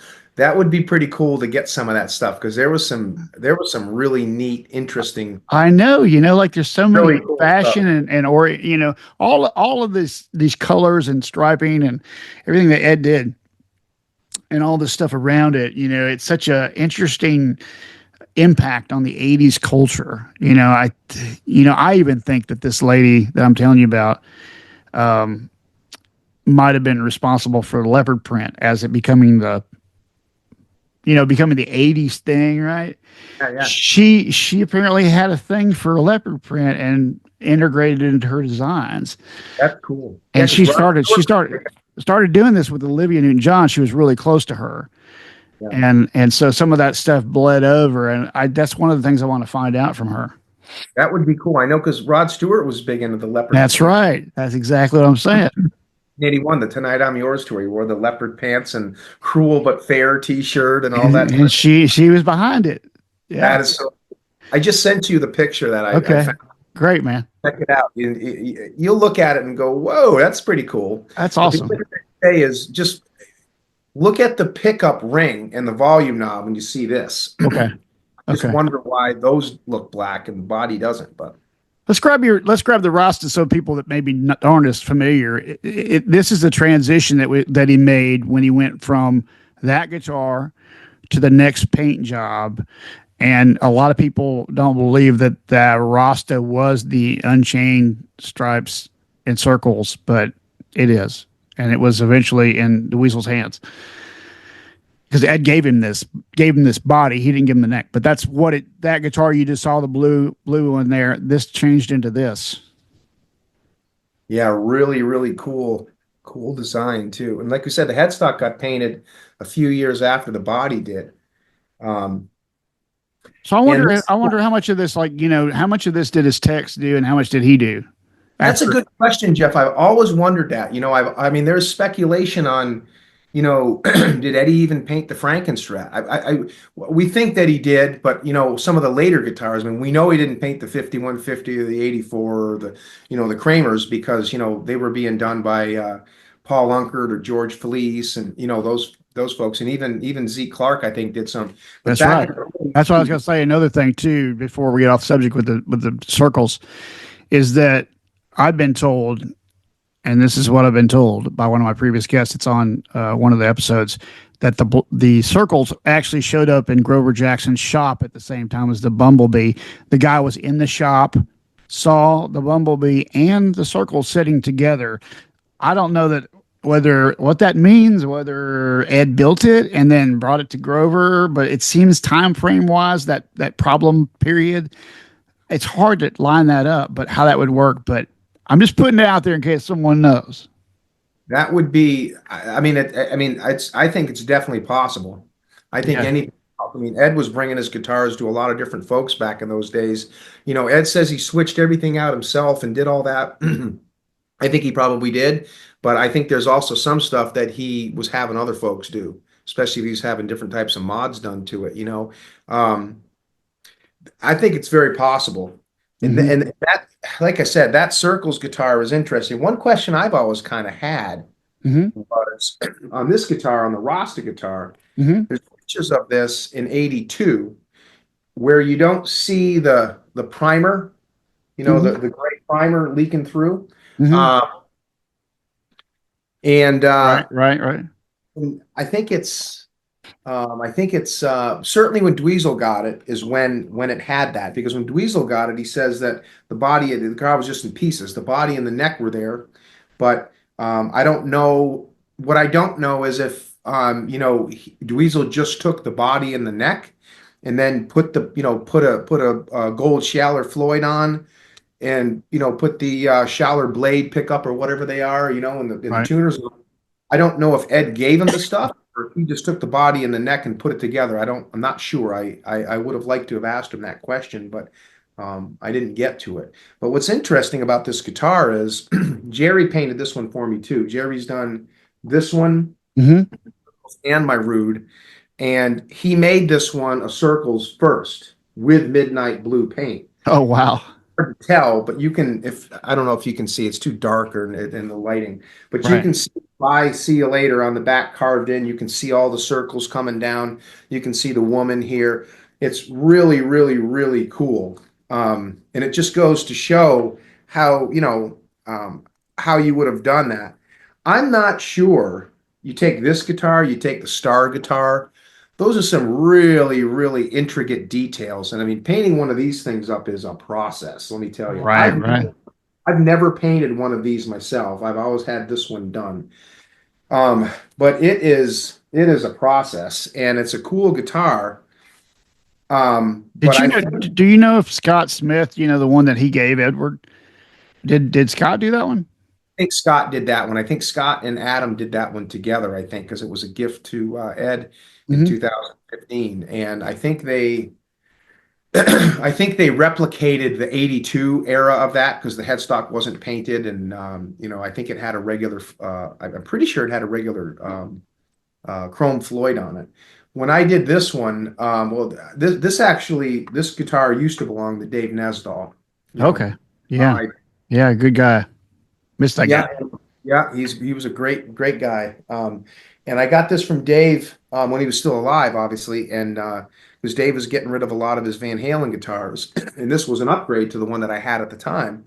And um, it's just it's such a difficult paint job. I added the Gatto crown heads on it, the gold Gatto crown heads, Hmm. and I added the primer. And when I did that, I just went right over. I just taped off the shapes and then just painted right over it. What I'm not sure about, because I wanted to create the Dweezil version of it, and I Right. put the Schaller Floyd Rose on, and it plays great. It's an awesome guitar. I love it. But it what I'm not sure of is I would imagine when they painted this from the circles to the Rasta, they put a gray primer on it first, and Okay. then did, and I think that's where when you look at the real one from the pictures I've seen, these just look like they're wear marks. It almost looks like some of the paint just tore off. Yeah. You know Right. what I It didn't stick. Yeah, it's not like the Frankenstein on the back where there's blue, like that they laid it on some paint. It doesn't look like that. It looks like big chips just tore off, Right. uh, Right. went right down to the primer. Right. You and I know that how paint is, and when we Oh yeah, paint on top, sometimes it's not very stable, and it'll just pop right. right off. Yeah. But this is a cool one. This is a fun guitar, and it's got quite a history to it. I'm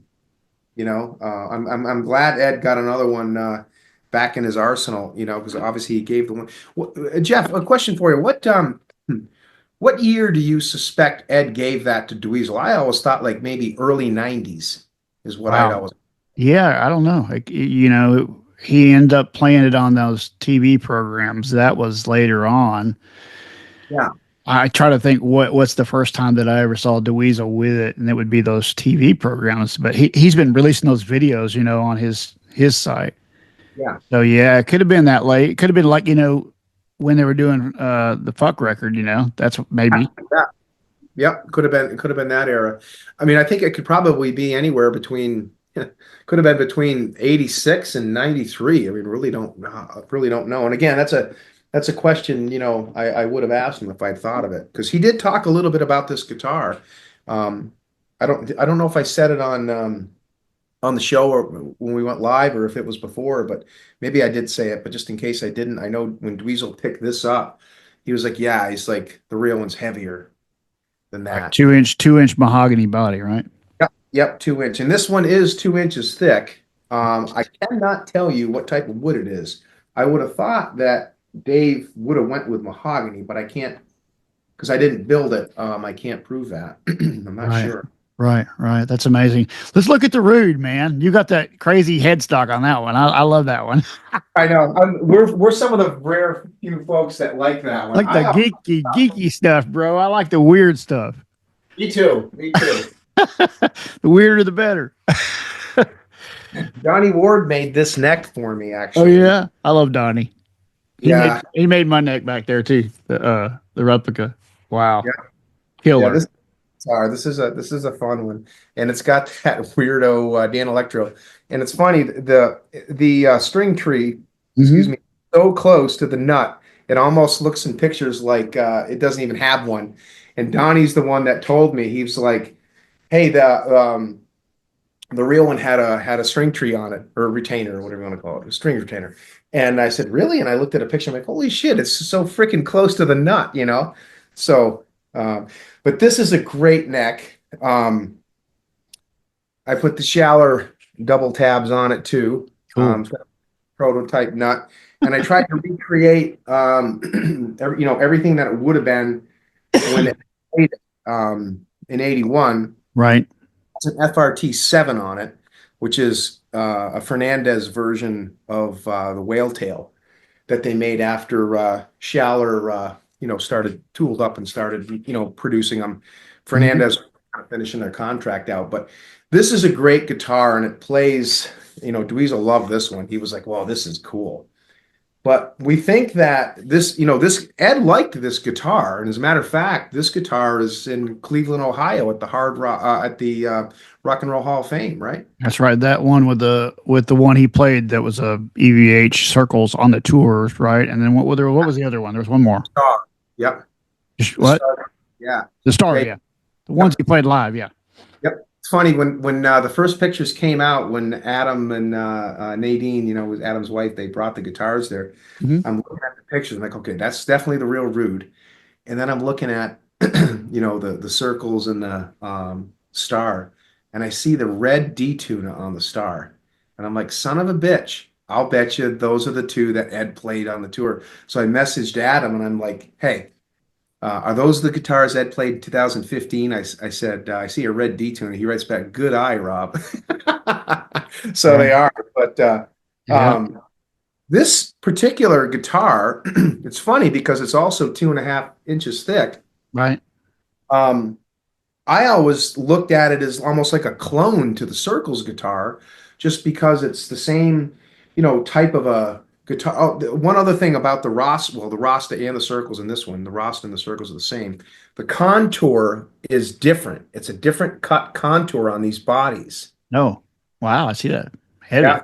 Uh, and you can see it goes, I don't know if you can tell, the pickup, the back cavity goes right through. It's all the way through. You can see the back Oh, of the. wow. Yeah. That's how these guitars were made. Because I think Lynn Ellsworth, I think, did these. I'm Right. pretty sure. Right. But when this guitar got painted up, um, early '81, late '80, whatever time it was, it had a maple neck on it. Um, you know, 21 fret maple neck. And then at some point, I'm not sure why. I mean, well, other than just Ed always mixing stuff up, pulled that neck off. I think it was like the last leg of the Fair Warning tour, and put this neck on. I Right. mean, Ed was always a big fan of these Dan Electro necks, and a lot of folks always thought that this was the neck that was on the Star, and they had just added wood, but it's not. And I think Okay. Johnny B proved that theory on his video. Let me ask you about the Star because the production versions of those, when I played one, I had a very unique profile of the neck, and it felt really good. I mean that was one of the better necks out of the EVH gear stuff that I've played. Yep. Um, from, it's I don't know. I also owned an EVH Star at one point, and again, I got rid of it to go back to the custom one, and that's lock body and lock neck.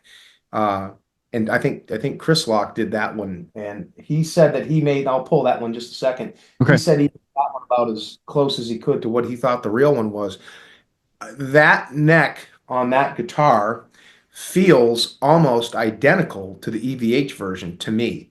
So I Right. think EVH did some homework on that. I mean, we all know the paint job wasn't exact. I mean, those are tribute guitars. It was Sure. pretty damn close. But the neck itself I thought was pretty special. Right. That's what I liked about the that guitar in particular was the neck. I picked it up and I thought, wow, I wonder if they took that profile from the original and kind of cloned it. You would think they would have because that neck is still hanging in 5150. I mean, it's not on the body, Hmm. but we're pretty sure that it's still hanging in 5150. And um, so, yeah, this is I painted this one myself. Yep. It was originally white, and I kept it white for maybe a few years, and then I ended up painting it because I just wanted to kind of treat it like what the real one would have Hmm. been. Like, Dweezil liked this one too. He got a kick out of this one. Right, right. But um, UBA, what was it? UBAB2. What did that mean? I forget.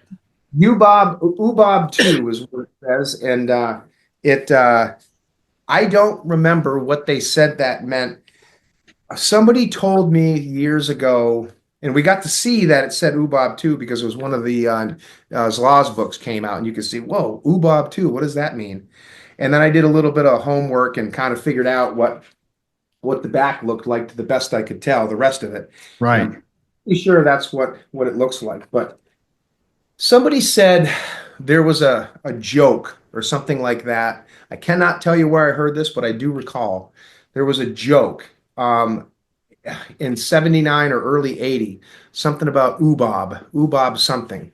Okay. And typical Ed, like somebody throws it on the back of the guitar, just like in the Rude guitar, it says, EVH Rude in the neck plate, Right. just probably some kind of quirky thing that Inside joke. Yeah. side joke that none of us really know about, but there was something on the road with UBOB, whatever Okay. that. So Rudy would know, and Rudy was probably involved in all this. Yeah, it was. But it comes back to kind of what you and I were talking about, Jeff, is we really don't know who painted these guitars. Right. I mean, the star, the Rude, the circles, the Rasta. Um, what other ones we got in the Because old? we can't. Well, we think with we can probably we know that he did the black and white, of course, and then the red, black and white. We pretty sure we know he did that one. But like you said, once he hit Kramer territory, I mean, these now on the other hand, I've heard different things like that. Maybe Rudy was involved in some of these. Yeah, me too. Me too. I heard Rudy did, helped out a lot with these. I'm not sure. You know that picture from what is it, 79 or 80? They're in somebody's backyard or they're on a rooftop somewhere and you can see a body hanging from like a clothesline or something. You know that I, picture? I think so. Yeah. Yeah, I just saw that again the other day. I've seen it years ago and I saw it and there somebody's painting a body, but Ed's standing there. Yeah. So the question was that the Frankenstrat when they painted it red? We don't know. Okay. And I think Johnny B had done some research on that picture. Yeah, it's crazy because there's a lot of mystery that we'll never know I there. know. That I mean, unless Rudy comes to front with that, and he would be the only person that would really confirm that 100%. Yeah, it would be great to And maybe get Zeke. I mean, Zeke could maybe do some yeah. of the other later stuff. Yeah. Zeke sounds like a pretty cool guy to talk to. I mean, Zeke, like I said, if you listen to Zeke's interviews, that I think was it? Yeah, it was Jazz Obert, I think it was interviewed him at 5150. He talks about his first job for Ed, he was gonna if he was being tested, his um what are you going to say? What do you call it? His test was here, put this guitar together, and it was the '84 body with a bunch of parts and everything. You Right. know, was Ed had taken off that original neck with the two stars on it that was on the guitar in the '84 tour, and put it on the '85 hard rock guitar that him and Val had donated. And when they asked him the question, and I think they also put the bridge and the pickup and everything in there too. But when they ask him, what is this guitar? He goes, it's my second favorite guitar. Well, what are you going to do with it? What are you going to do now? He goes, play my favorite one. But it's funny because he half lied. He took it off, but he didn't want to give the body up. So he Oh, kept the body. I got And you. when later that year, when Zeke comes along, he goes to, interview for the job, and Ed gives him a box. And in the box is the 84 body, all painted up, 1984 on it. No pickup in it, nothing. The bridge is off, because we know that, it had a Black Floyd on it for 86 for good enough. Gives him this box, and half the parts are missing, and there's a pickup in there and some wires and some springs. But Zeke says in the interview, he said, I had to go down to Guitar Center down on Sunset Boulevard and buy barrel jack and buy some other stuff, pots and whatever. Comes back, and there's a neck, striped headstock like the 5150, which they call the replacement neck.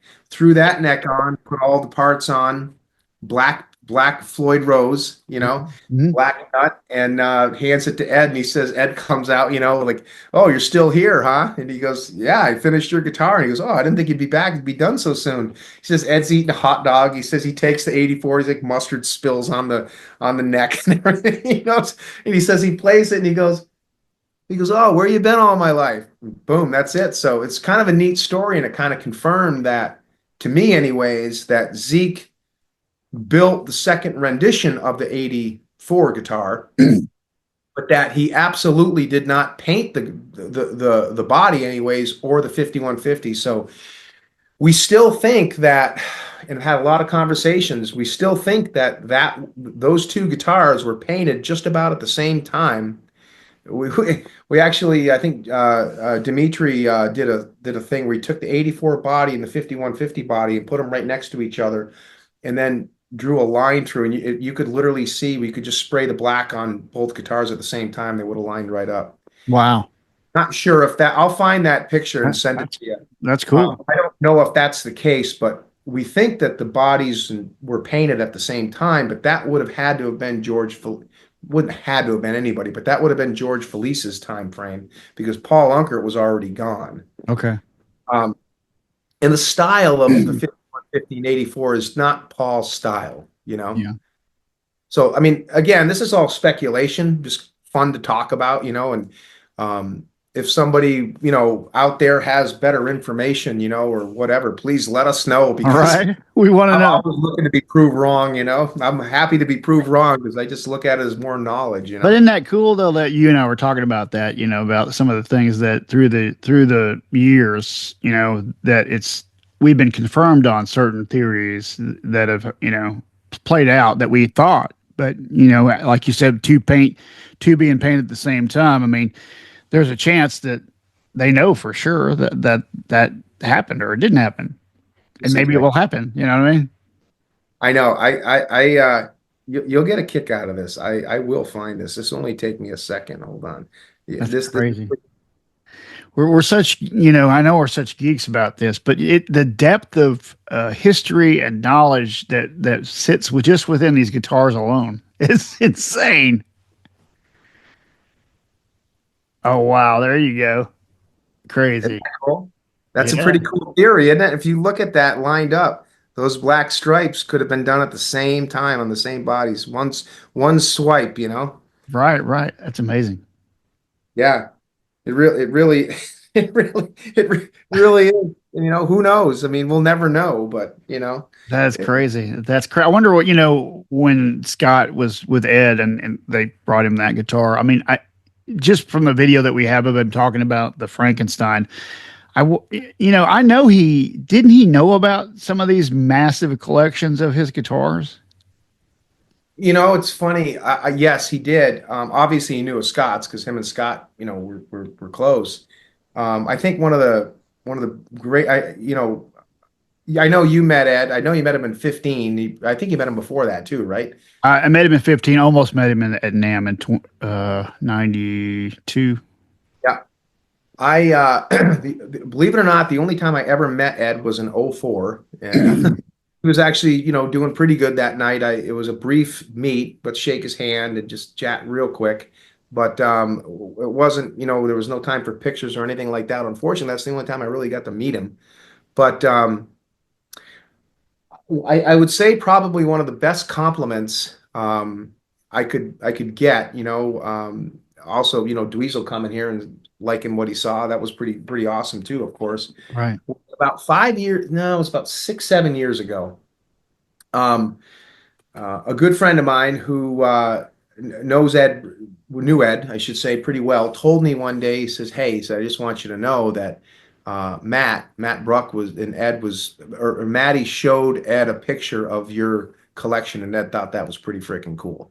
Right. And I mean, I just like, whoa, that just hearing that was nice to hear. That would have been 6, 7 years ago. So I was probably at about maybe 20, 28, 30 guitars maybe at the time. Some of them are still here, but not quite what it is now. But that was pretty cool to hear, that was pretty nice. Yeah, that was crazy. There was talk about Matt coming to the EVH con. I had heard that over the years that he actually considered coming to that. And I would have thought that would have been so cool for Ed and Matt to popped in on something like that. Just because we're pure lovers of everything that has been done with the guitars, and it's such a we're a smaller group of people who just have such enthusiasm for the history and all that. There was definitely talk about that, and actually, a buddy of mine who helped arrange the cons. This would have been 3, 4 cons ago, I think it was. Yeah, about that, maybe yeah, three. Um, Obviously, it was a year or two before Ed passed. Had said that they were in contact with Janie, and Janie was trying to set something up and make it happen. So it was definitely on the table. And then I think, you know, Ed wasn't good. He was, his health wasn't well, and ultimately it didn't happen. But I mean, even today, I mean, it was great. I mean, 2 years ago, Chris Gill came, and it Right, was right, right. out with Chris. He was just a great guy. But it'd be nice. I mean, I know Wolfie's doing his own thing, and I think that's so cool. I mean, I love Wolf's music. I've seen him twice. He's awesome. I mean, I'm glad he's doing his own thing, and he's not trying to replicate his dad. He deserves more than that. He deserves to do his own thing, and obviously that's what his dad would have wanted. But it would be so cool to have, Wolf or Matt, or somebody, the two of them show up at EVH Con sometime. Yeah. I think we're at a place right now. I know Ed being gone now, 5 years, over 5 years, it's like I think we're at a place now. Everybody's kind of doing their own thing. Wolf's established now, and stuff starting to come out. Al's gone public now with his book, and I think now it'd be kind of cool to have folks just kind of say, hey, this is kind of fun. Let's look at what we got here. We got all these fans that have these guitars, and I think that would be nice to see. Yeah, I have this dream of doing the West Coast EVH Con, and I've been, kind of researching the Civic, Pasadena Civic, because it's birthplace of Van Halen, be a perfect place to have one, have everybody out there, and then I was thinking, what could we do? Could we bring out some stuff like this and have like displays, or have bands play, or tribute bands, or a jam, like kind of like what you guys did in the EVH Con on the East Coast. It'd just be so cool to be able to do that. Maybe even have obviously Chris and Brad and all the people in the circle together. It would be so cool just to be able to get together, with everybody. And because everybody's just a good group of people, Oh just a lot yeah. of people to hang out with, and some incredible musicians. I mean, I'll tell you, every time I go to VVH Con, I'm like, whoa, I didn't know you could play like that. Damn, that's awesome. And you just meet some really cool folks. And um, that is one thing about the internet that I can honestly say that has been really, really cool. I mean, I think the best thing about all of this stuff over the last 30 something years, has just been, the camaraderie and the friendships that I've been able to make, and just the contacts. And um, I mean, you and I both know there's plenty of folks out there that, don't like each other, and Oh and yeah, yeah. There's a lot of landmines that I ran across myself as I walk around between people in the community. And I'm kind of like Switzerland to all this. Like I'm not, I understand that you guys might not get along, but I'm not gonna not get along with you because you don't get along with so and so. Yeah, me too. And the funny thing is 90% of those people used to all get along with those people. Right. They don't, and I'm not in any way, shape, or form saying that folks aren't justified for, I'm not saying that. I'm just saying I think it's unfortunate, and I'm one of those guys where, hey, this is a hobby for me. This is enjoyment. I'm Right. not in this for drama. I'm not in this to be the best at this. If somebody tells me, "Hey, Rob, that stripe on that guitar is off," I'll be like, "Oh, okay, cool. Like, really? Like, whereabouts?" I want to know. I'm not like, "Oh, don't talk to me anymore." And it's not necessarily. I'm not saying that, reasons that folks have disputes are really that stupid. I'm sure there are a lot more than that, but I just try when I start to feel like there's tension, I just kind of back off because this is all fun to me. I'm not making money off of this. I'm blowing money. I've blown Right, right. That's what I always say. It's thousands like, of dollars. So, can you you know, imagine, like you were talking about earlier, how much money that you and I have just invested into our love for this man? yeah, I can't fathom it. I mean, I can sit here and put a price on everything I got here, but that's not even that's only what's in this room. That's not what has been we've done before or going to shows or I mean it's not a monetary thing, but it is in the sense that it shows the passion that we have for this stuff. We Right. just love doing this. Well, the amount of And time, I mean, if you ever build one of these guitars, the amount of time, it was really odd. And the last time I went out in the garage and built that last one in 2020 after Ed passed, I just had to, I had the resources now to do a better one. And I thought, well, I'm going to do it. I'm going to do this one for Ed. And I went out there, and there's sort of a zen place you go when you're sanding your brains out. yeah, yeah, totally. It's therapeutic. You It's can't a play with your phone while you sand. Yeah, yeah. Yeah, seriously, right? You got to pay attention to what you're doing, and you got to stay. You got to get in that space and stay focused. Yeah, no doubt. And again, I said it before, it's like being a kid in a candy store. I tell you, I still I'll get a new guitar or I'll, upgrade something or I'll see this new picture like, oh, whoa, I didn't know that. Look at that, or this new magazine comes out or something, with this kind of cool picture that we didn't see or it's just like I feel like I'm 12 years old again, Like waiting when for the the like the videos that just dropped, all the '78 stuff that just dropped, a few weeks back. my phone just started. I was actually off that day and I was down in my office checking work emails, doing some stuff. And all of a sudden I start getting text messages. Dude, check this out. And the first one that came through, I was like, okay, I'll get to it in a second. I'm doing something. Then another one comes in, dude, check this out. I'm like, whoa, what the hell? Where did this come? Um, and that's another thing, it'd be so nice. Gosh, there's so much unreleased stuff out there, live shows, pro shot shows, soundboard stuff, from all different tours, they had I mean, more probably so in the Sammy era than the Dave era, but gosh, I just wish they'd put more stuff out, I know they put out the Dallas Free Show, Yeah, which right, right, it all had on VHS for 30 something years, which was cool. But right. I'm sitting there going, come on. I mean, Hagar's teasing all this stuff, all these songs from 93, 95, 92, 80s. And, it's like, you guys put that out? Like, what? Like, Ed's guitar was off tune the whole freaking show. Like, put something out that we haven't seen, like put the Japan Tokyo '89 show out, the whole show, Right, right, right. Live Without a Net show, they exist. Right, But and they could take Live Without a Net and they could totally upscale and redo it and clean it up and make it killer. yeah, I mean, even on YouTube, you see the upscaled versions. You're like, whoa, why Right. can't they officially, yeah. There's a lot of stuff they can do, but I still have hope though, Jeff. I really do. I mean, I still think some cool stuff's going to come out. I mean, being a Van Halen fan is um, still pretty fun because there's still stuff coming. Right. It's when you get those texts, or whatever from people you think, it can't be anything. You almost write it off because you get stuff Yeah. all the. If you're like me, you get stuff all the time, and then you're like, give a quick look to see if it's anything new, and then you're like, it's probably seen this before, and then all of a sudden, oh no, What is this? I know. It's funny. And YouTube's great for that too. I'll get on YouTube every couple of days and I'll click on something and every once in a while, like, whoa, where'd this show come from? right?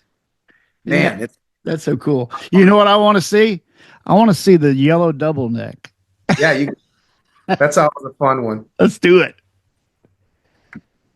That one went to EVH Con a couple of times, and Yeah, I remember seeing it. That's so cool. that has Secrets has been played on that one a couple of times. Oh yeah, I'm obsessed with this guitar, man.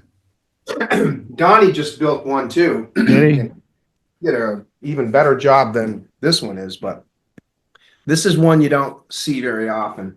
Yeah, right, right. Yeah, this is the fun one. Yeah, you can see that one. There's a picture that Zlozauer took that was on my wall as a kid of this guitar. Well, it was an '82 tour photo. Totally custom build, of course. Yeah, man, look at that. Yeah, it's heavy as hell too. Right. Yeah, So cool. fun one. This was Chris Hubbard and I did. I think Scott had one, of course, for years, Mhm. and nobody else really had done. Well, actually, there was this one guy on YouTube that did one. He lived up in New Hampshire, believe it or not. I forget his name. Banta something. Mhm. I don't remember. He would do all these videos with these guitars, and he was a great guitar player. But Chris Locke, like I said, about 6, 7 years ago, was working with Chris and I and Chris Hubbard and I, and we had asked him to do this body. So we gave him some specs, and he did. He did a couple of bodies, and he did the neck. This is a real Kramer neck, the 6 string. That's a Kramer neck. Peak, And okay. this neck I actually got from Scott. It's not a it's not a aluminum neck. It's actually a wooden neck and just painted that way. But it fits the bill. Mhm. And then did the paint job and everything, and put the hardware on. The real one has a Rockinger on the 6 string. Mhm. This is not a Rockinger. It's actually a Washburn bridge, which kind of replicates the Rockinger. I was having a hard time finding one, but this one kind of fit the bill. But pretty much everything else is pretty close. It's got a Schaller Badass bridge. Although Donnie did some more research when he did his, and believe it or not, this is also a Rockinger Oh, bridge. And I didn't even know Rockinger made a Schaller Badass type of a wraparound bridge, but apparently they did. And that's all Donnie. Donnie's the one that did all that research, and pretty cool stuff. But yeah, this is a fun build. This is a fun guitar to play. I haven't played it in a while. I know it's not in tune. that looks so cool, man. I just, like I said, I grew up with it on my wall, and it's such a neat. I think it might have been, for me as a kid, first discovering guitar might have been the first double neck that I was really aware of. Yeah. And And it's a weird looking one. Paul Unkert built this for Ed, and at least he said he did. And I remember when I got it built, I sent a bunch of pictures to Paul. I've always wanted to show it to him, some really good pictures, and he goes, "Wow!" He goes, "That brings back some memories." I remember he said that guitar was such a pain in the ass to build. He said nothing would line up right. He said it was just a bear, but he said we finally nailed it. And he did 2 of them. He did a red one, for Ed Yeah, too. right. I've seen the pictures of the red one. That was originally built for Weber, though. Tom Weber, right? Yes, yeah. Which such a cool story, man, between Tom and Ed, and the fact that Tom was not even his tech when he had ordered this. He worked for a music store, and he custom ordered this, right? And then Ed saw it and took it. Yeah. And then he goes back to ask where his guitar is. He goes, "Well, we actually had to give it to Eddie Van Halen. Sorry." Sorry. I know. And you can't have one like it either, because Eddie Van Halen has one. It's such a cool story, though, for Tom, because later he becomes Eddie Van Halen's tech in the 2000s, and was able to tell Eddie the story, and then Ed gives him a Paul Dean that's black and yellow as well, but it's kind of like you can have a black and yellow guitar too, but not that one. You're still not going to take this one. Yeah, I know. Yeah, So, I know. funny. That's Yeah, great humor though from Eddie. He said he had such a funny sense of humor. yeah, he So did. cool. That's so cool, man. I love that guitar. That's so cool. Yeah, tell you, Let- man, if you're in the area, you got an open Dude, invitation to I'm come. coming. As soon as I'm up that way. Okay, double neck number two. Look at balance era. Oh, I got to see all the double necks. yeah. And that's, I'll tell you, this next one, the Music Man, is not one that I ever thought I'd get my hands on.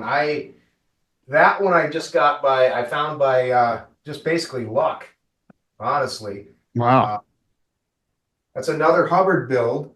Wow. These are difficult ones to acquire because they just require so much work. They're Right. just difficult to. Yeah, here she is. I just had this one worked on. Wow. That's crazy, brother. It is a baritone neck on the top, Yeah. Yeah. six string on the bottom, and Hmm. I always get confused which buttons do what. But and it's got a Music Man bridge on it, and then Yeah. Sterling bridge on this one. It's not accurate. I mean, Ed's wasn't a Sterling, but it's close enough, and it's got the lipstick on it. And believe it or not, this actually, baritone on the top. And it's a fun guitar. I tell you, it's so uncomfortable to play. It's almost hard to play sitting down because it doesn't balance quite right. But Right. standing up, it's not too bad. But it's a fun one. Yeah. That's cool. That's Yeah. really cool. It does play good though. When Steve was here back a month or so ago, he went to plug in and it sounded super, super weak. There was definitely something going on with it. So I brought it to my tech and he went through and there was a couple wires that come loose. And this one's actually kind of a wiring nightmare, believe it or not, just with all the I stuff. believe it. Got a tone knob, but the tone knob's not hooked up. So Right. it's a volume knob and this, I believe it's this, I think it's this knob is what switches for the guitar. Right. Top And and bottom. for the I'm sorry, no, this one switches for the guitar and this one is switches between the pickups. And if you look at a picture of Ed's, there's a picture, he's got a piece of black tape over it because I think he only used the lipstick pickup on the bridge on Okay. this. But yeah, this is a fun one. Yeah. So cool. Awesome. Let's do snakes next. Oh, that's right. I was wondering if you're going to get to that. I'm getting to the snakes, bro. I need the snakes. That is, and I just did some mods to that too, actually. Did you? Okay. I love the snakes. This is a guitar that he had in the guitar was a Guitar Player magazine, right? In the '82 or something. He was on the cover with it. I think I still have a copy of that particular magazine. Now, this is also a lock body, Killer. and Look at that. That's awesome, man. it is pretty cool. Right. It's the slanted humbucker. Dig it. Yeah, with the now it's got the Bumblebee pickup ring in it. And it Okay. had it in there for a short period of time in '79. The Cool. bridge is a Floyd Rose FRT1 style, but I put that bar on it with the with a gold tip on it to kind of make it look more '79 era. Right, right. Headstock, it's got the original B neck.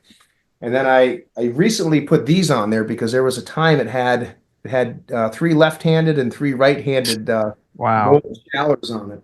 But this guitar was obviously used to be an Explorer, and a guy by the name of John Sterry painted it for Ed. Did a few of them, but I had Jeff Rich put his signature on the back in the same font that John Sterry had his. Wow. So kind of cool. But yeah, this is a neat one.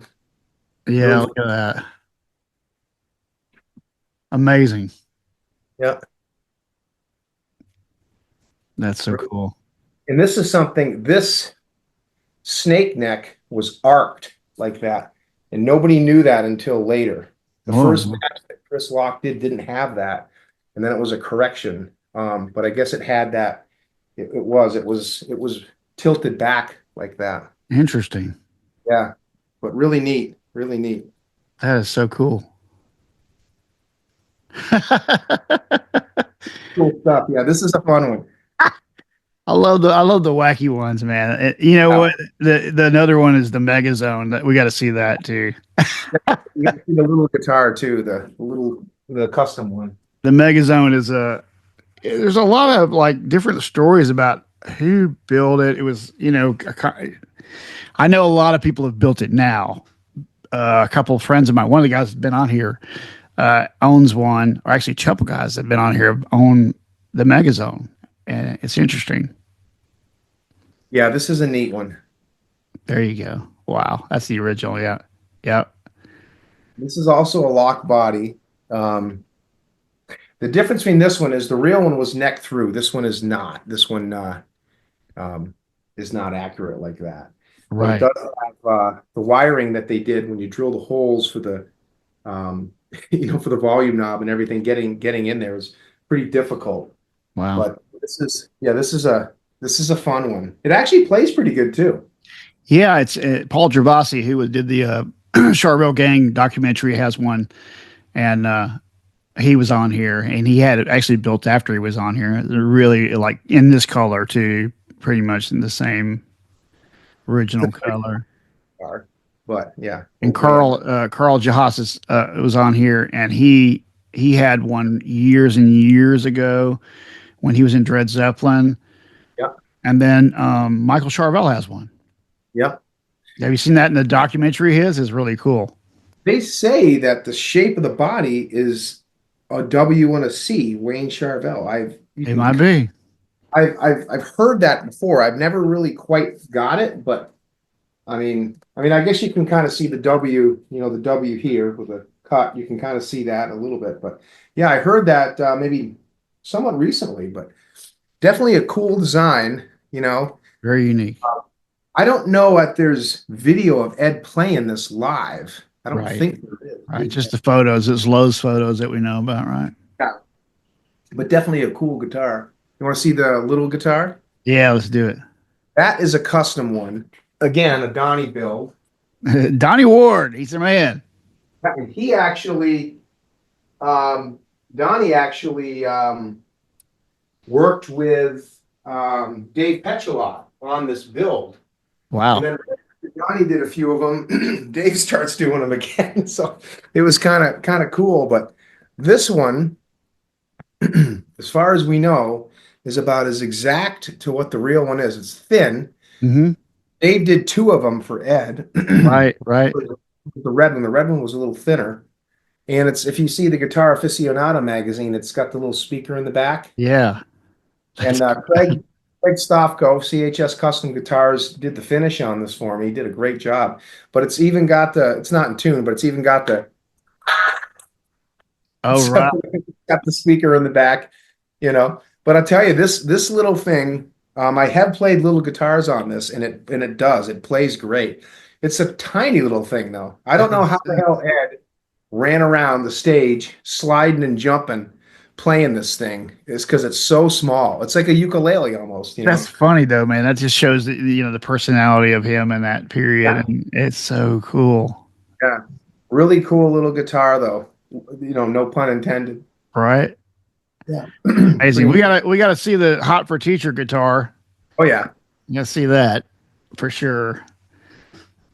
That's gonna be cool. That thing is an icon and something that I covered on one of my podcast vlogs where I went to the high school where they shot the Hot for Teacher video.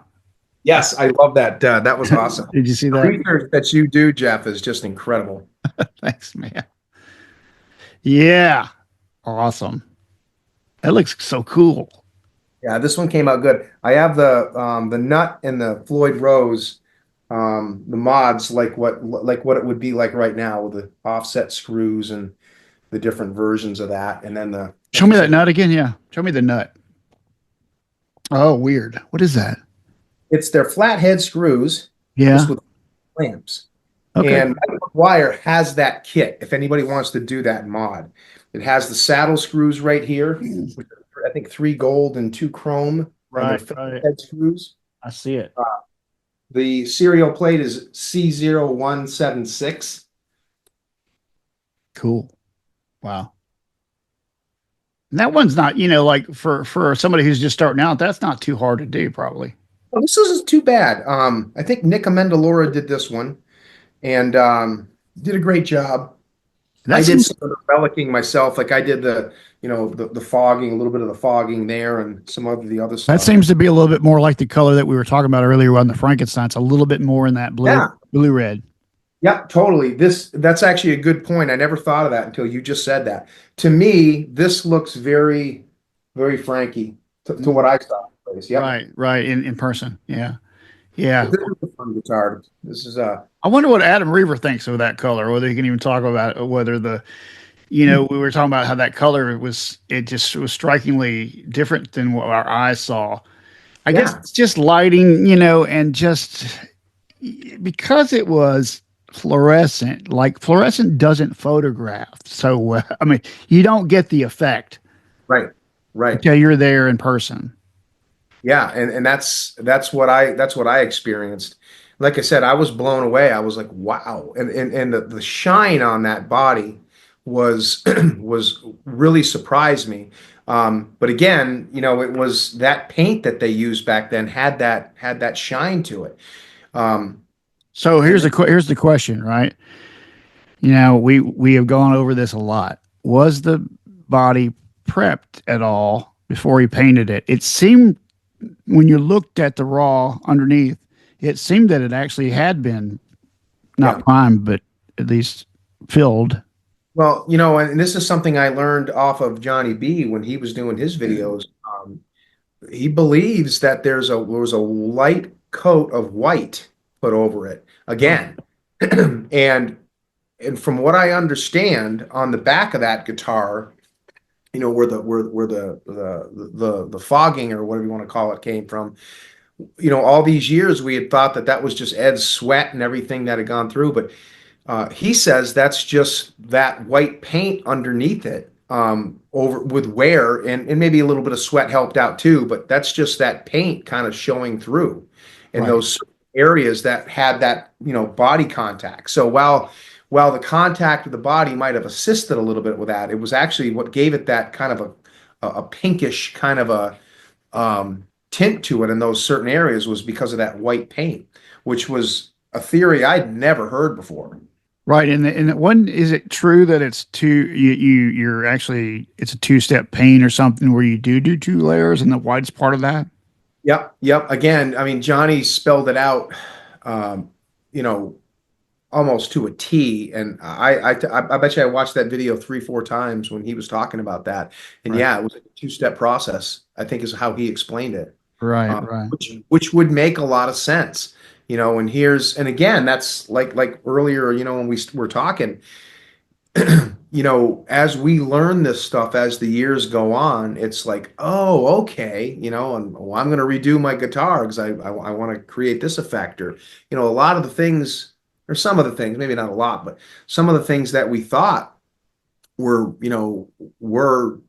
some of the techniques that they used, weren't. I mean, another example is kind of like the overspray on like the 5150 on the sides, and sometimes you see little bits of it on the top, and then usually the back is like the 84 on the back and the 51. It just looks like nobody even took any time on that. They just and for years sitting here trying to recreate that technique. And my early technique when I was doing a lot of guitars was, when you put the paint down, just let it lift a little bit, on those sections. So when you spray it, it's not a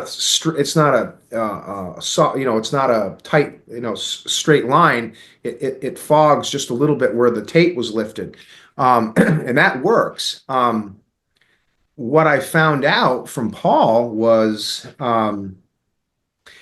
sometimes that was the case, but you notice the fogging only on the black. You don't ever notice it really on white, which is interesting. The white stripes are always tight, they're always solid. um,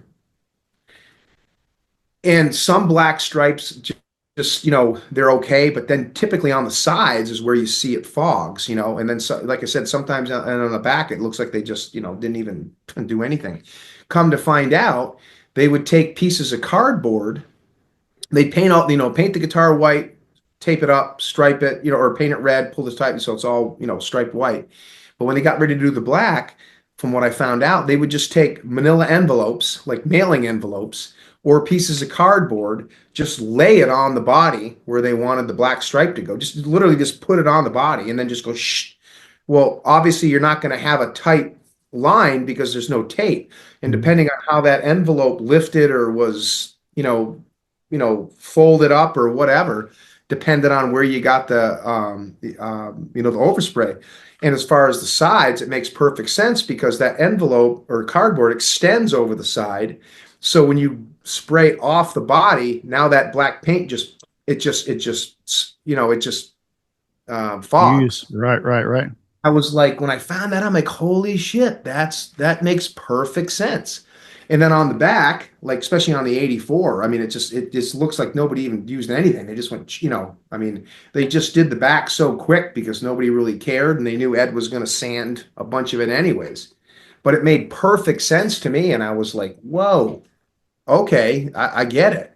Um, but if you go back to, the Frankenstrat style um, Kramers, when they were doing the broken pickguards and everything, like the Neptune and the Kramerad and Blue Headstock Frankie, the Vetus, all those, and even this one, because a lot of people think this was Paul's last paint job because it's got Paul's type of, Paul says that this was his last guitar he did. There's a little speculation with that, but um, I'm not sure. I think it could be, or maybe not. I mean, I wouldn't doubt it, but if you look at the black stripes on those guitars, and even this one, they're tighter. They don't have that overspray like the 5150 style guitars did.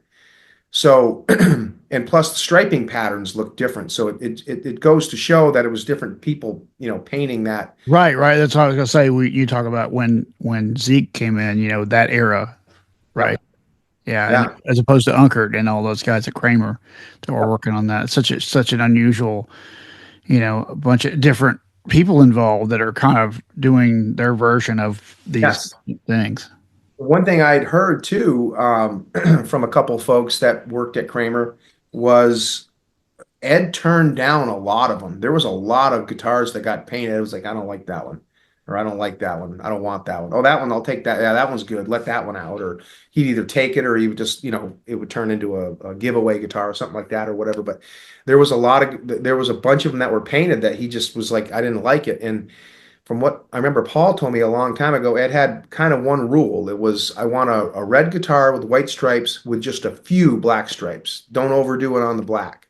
Um, which kind of shows, when you look at there's not as much black on them as there is, the white stripes. But interesting stuff, I mean, when you look back at, when you look back at those days and you talk to folks that painted these, like, I've talked to George Felice a few times. I'm trying to get him on my show. He'd be a good one to have on. Hmm. That famous story of the Neptune Kramer, when, Ed was in the shop that week and he wanted a guitar, and a Right. lot of that would just come in, hey, I want a guitar painted. I'm taking it with me tonight. And they're like, whoa, like, it's not, doesn't compensate for drying time. Like, okay, and, so they just whip these things out. But that particular guitar, according to Paul, there's pictures of Ed spraying that guitar, Yeah. but from what I've heard, that's just for the photo shoot. Ed didn't really, he might have done a couple stripes, but that, according to Paul, that particular guitar, because I showed him the picture, he goes, I remember that very well. He goes, we painted that, and then we went out to lunch, and it didn't have the black on it. Ed comes in, in whatever condition he was in, grabs a can of black spray paint, and it's dripping down. There's big dots, polka dots on it, and that's why it looks like that. And he said they came back from lunch and they were pissed because I guess they worked hard on that one, and here comes Ed, and that's a funny guitar. That guitar was actually at the Hard Rock Cafe in LA for many years. I got a chance to, I've seen it. That's yeah, an amazing guitar. Hey, let's look at the 5150 because the color yeah. thing.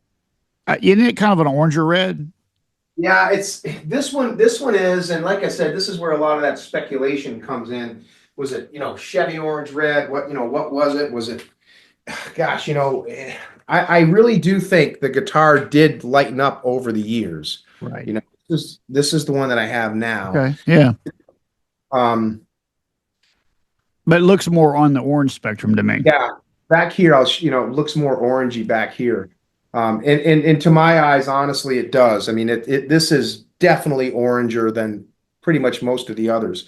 And they say that the 84 Kramer was also painted in the same paint, but because it wasn't used as much, it didn't, I mean, this guitar obviously, was a road guitar, but um, this one to my eye, and I don't know what you think, Jeff, but seems to me that it lightened up over the years. Because if you look at pictures of it back in 84 and even a little bit in 86, it looks a little bit darker, still lighter than the others.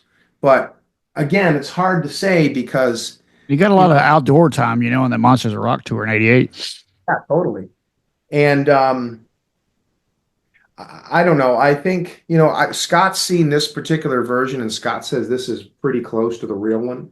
But then I talk to people, on the 5150 page on Facebook and they're like, no, the real one's darker. And, I tell you, that is one guitar I would love to see show up at the Met. Right. 5150. And I mean, if they were going to do that with another guitar, gosh, I wish they'd put that one out because that would be a good guitar to study. Right. I mean, this is still my favorite guitar of all time, Right. Right. Well, the Live Without a Net thing just like cemented that guitar. Oh yeah. That's such a classic in one of the better videos of any Van Halen show. Yeah, it is. And like I said, another reason why I wish they'd re-release it, with upscale it a little bit. Right. If it was on film, they can really do some magic. I don't know if you've seen any of the Queen stuff they did. I know. It's just sick. I think it's Montreal, the Queen of Montreal one I got on Blu-ray, and it is so amazing what they pulled off with the film. Yeah, I have not seen it, but I've heard about it. Oh, That it's you can crazy. almost you can see like the divots in their head, and like it's just crazy. It's amazing. It's like watching them today. It's Yeah, that clear. It's I a, know. and I wish we could see this guitar at that kind of level of clarity on that Hope, video. really hope we do one day because, like I said, this is one that a lot of us would like to see. This one would get some serious. Um, Don't you think that guitar, for you and me, because I'm a little older than you, it bridges the gap between the early years and the Sammy years. It's that guitar that we all knew from, yeah, that we all had in common. It's that one thing that we all saw Live Without a Net, and we were so enamored with this guitar. This is yeah, probably, arguably the second most popular guitar he ever had. yeah, 100%, 100%. And it's funny the way that this guitar wore versus the Frankenstrat.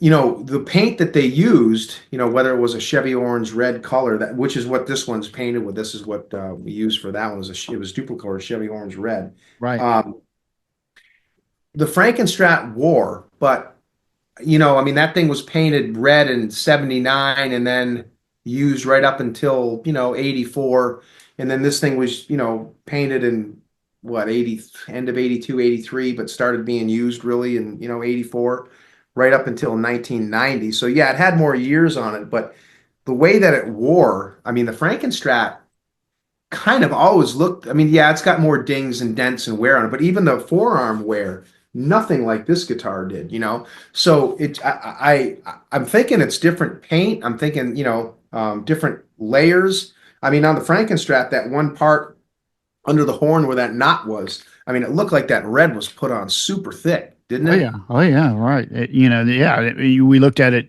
at the Met. It was pretty obvious where it was, but still, I mean, they would have, you could tell they probably tried to just cover it as much as possible. Yep. And this one, like I said, I really don't think, I mean, it's hard to say, but I mean, gosh, I don't think they put more than a couple coats of red on this That's thing. I what I mean, was going to say. They just, like you said, they were much quicker about the whole thing with after that. yeah, totally. And and that's what's funny. I mean, I look at pictures of this guitar when it was first painted, and I'm like, yeah, that's cool. But I don't know, man. I'll tell you, the relic version of this guitar just has that Yeah. got that mojo, you know. The mojo, and that, you know, the theory. Well, I don't know if what the theory is on it. And the JB on in that particular guitar. I mean, what has that been kind of borne out to be the case? That's the latest and the greatest, is what I've heard. It was a JB, and I think Jim DeCola owns that pickup, and it had what had a broken coil on it, which is what kind of gave it that unique kind of sound, you Hmm. know. Hmm. But yeah, I mean, all those years they thought it was like a custom or a 59, and I mean, the last we heard it was a JB. And then, of course, then that brings us into is it basswood? Is it ash? Is it poplar? We go Oh, back. right, right, right. The JB thing, yeah, because when you think of that video that came out from Downington, right, he's playing that, and he playing that. Yeah, Playing, yeah, okay, in '84, he's playing this guitar in yeah. those videos, and you hear that kind of, and in '84 in general, the clips you hear, it has a little bit of a bitier thing going on at that time. It does. It does. It's such a unique sound. It really is. And I love the Music Man's. I love the switch when he went to Ernie Ball. Hmm. But gosh, I'll tell you, the I think you just said it, the bite. This guitar had a certain bite on it that just was so unique. And nothing else really sounded like the Frankie had a great sound too, Hmm. but um, this just had something special to it. There's something funny about, when Ed would play the high tremolo picking thing when he would on Live Without a Net and earlier. This is something that was characteristic of his tone that I noticed when I was younger, is that when he got up really high, it didn't get harsh. Right. It got Yeah. it had a certain, maybe it's just my ears, but for me, when he played high, it sounded pleasing. Yeah. Yeah. It Yeah, wasn't screechy. It wasn't screechy at all. Yeah. screechy, no, not at all. But that guitar, when it had the period, it still didn't really have too a screechy of a thing. It was still pretty. It was weird. It was part of his technique, I think, too, just the way he played. Yeah. He would talk about his mom saying you had that, you create that high crying, Yeah. right? She would say that, but when she said that, I kept thinking, I know exactly, because that you hear that through his career. Yeah. That's Yeah. him.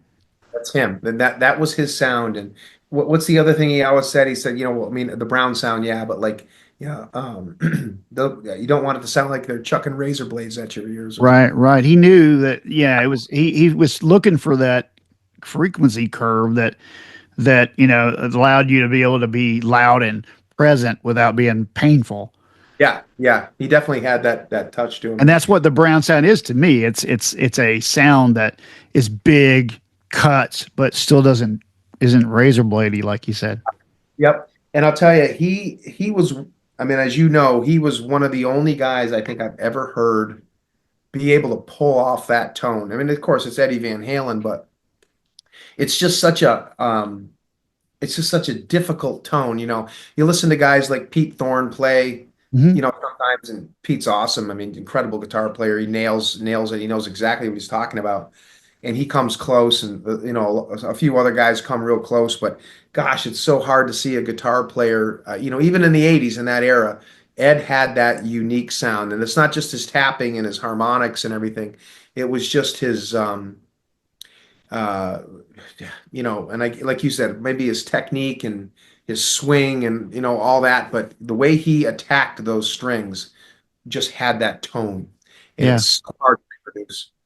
it is really hard for anybody to kind of catch that extra 10% or whatever, the 5 or 10% of what he was in his fingers.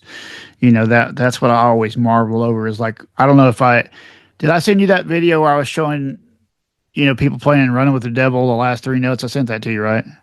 I don't. I sent it to you to give to Dweezil. Oh yeah, yeah, yeah. Yeah. I got to be honest. I haven't even watched it because I was at the show. I know. I will send it to him. I know. It was in the middle of the concert too, so I know. I figured you were busy. So no, it was in the middle of the concert when you sent that. I was texting you. Yeah, the yeah. funny part is I said this to John Shanks on the last interview, and I've kind of gone over. I've said this a few times, But the end of Running with the Devil, he plays the last three bends. Wah, wah, wah, right? Yeah. If you look at anybody from Jacob DeRops to Pete Thorne or whoever, and then you go watch Eddie do it, they're all not doing it like Eddie did it. And what's weird about it is it's a major third bend. How I figured it out was watching him play on Kimmel. There was a great shot from underneath, and when he played it, I thought you should, like everybody else, kind of come up the fretboard at least, right? His hand never moves. So Really? this all happens in one position, and he bends it up a half step and then a whole step, and so what I did in the video anyway is I took clips to compare all the different ways that people were doing it or interpreting it. Yeah. And I found this great video. You may have seen it. It says "Another Day at the Office." Eddie Van Halen, "Another Day at the Office." It's all shot on his hands, the whole show. Have you ever seen that? Yeah. It's the 2012. That's it. Yeah. So again, I found I have that that on Blu-ray actually. Yeah. found that clip of him playing that solo, and you can see. I am gonna have to check that out now that you said that. I Watch never. the clip. He Watch the clip. doesn't. He doesn't move up. He stays. He just bends higher. Yeah, Wow. yeah. And what's weird about it is if you look at everybody else, and you name it, everybody like Rick Beato or whoever who has done that solo as a tutorial, they're all close. Yeah. But none of them are doing what he did. Which blew me away, because when I thought about it, I thought 47 years, man, that's what the video is called, 47 years and 3 notes. We've had video since the Running with the Devil video came out of him playing this. Not really great to see it, but it's the same. And we've seen him play for 47 years, yet everybody interprets that differently than he played it. Yeah. Which is mind blowing, right? Like, how has that happened? With you got people like Pete Thorne, who's an expert, or Jacob DeRaps, who's an expert, or Dweezil Zappa, who's an expert at these guys' licks. But that one lick has kind of like evaded, because it evaded me. Yeah. I thought it was, when I watched Kimmel, I thought he was bending this as fourths, and he was just holding a double stop. Boop, boop, boop, right? And in the video I sent you, I'm the last person playing it wrong. I'm gonna watch that when we get off. Check it out. So, but anyway, I was just trying to make the point. All about that, because it was, like I said, it was in Dweezil's show, and I oh my gosh, it's just been so crazy the last 2 years. Yeah. Now, okay. Yeah. So the point was, I was just, and I haven't put this video out, but I just wanted to kind of, for myself, to kind of like analyze this and see if I'm correct in thinking that for 47 years, guitar players had perfect access to see this and still haven't figured out what he was doing. And I gotta be honest with you, man, it is very, very difficult to play it. I'll show you where it goes and how it is, but I want to see it. It's very, very difficult to play it because you I don't know if you see that. Yep, I can see it. All right. Like, that's how he's doing it. Yeah. Like that. But it'd be easier to do it like that. Right. But somehow he just nails it down with his second finger. And if you watch Kimmel or any of the others, his fourth finger's off and his first finger's away.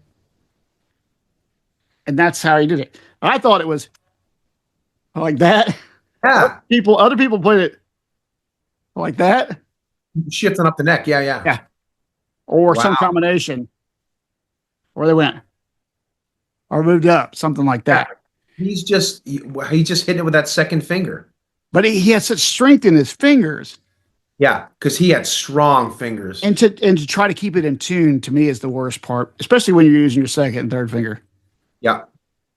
It's just very difficult to nail that. Yeah. And it's so weird, though, that I think that everybody's gotten really close, because you play it like it's basically melodically the same thing, right? Yeah. Right. But it's so much harder, except if you move your fingers to the first and second. Yeah. But still, to bend those in tune. Right. You know what I mean? Yeah. And to do it as consistently as he did. Yeah, that's like crazy. Nothing, man. It was like, And he's done that since 1978. So, Yeah, I know. but none of us got our head around it. It's funny because Ed just had, Ed had, there's a video out there too. I'm sure you've seen it. I forget what it's called, but it basically talks about, how Ed had the same bag of tricks, and tricks isn't a good word, but he was an incredible rhythm player. I mean, like push comes to shove, and just, the rhythm playing is just, it's just absolutely incredible.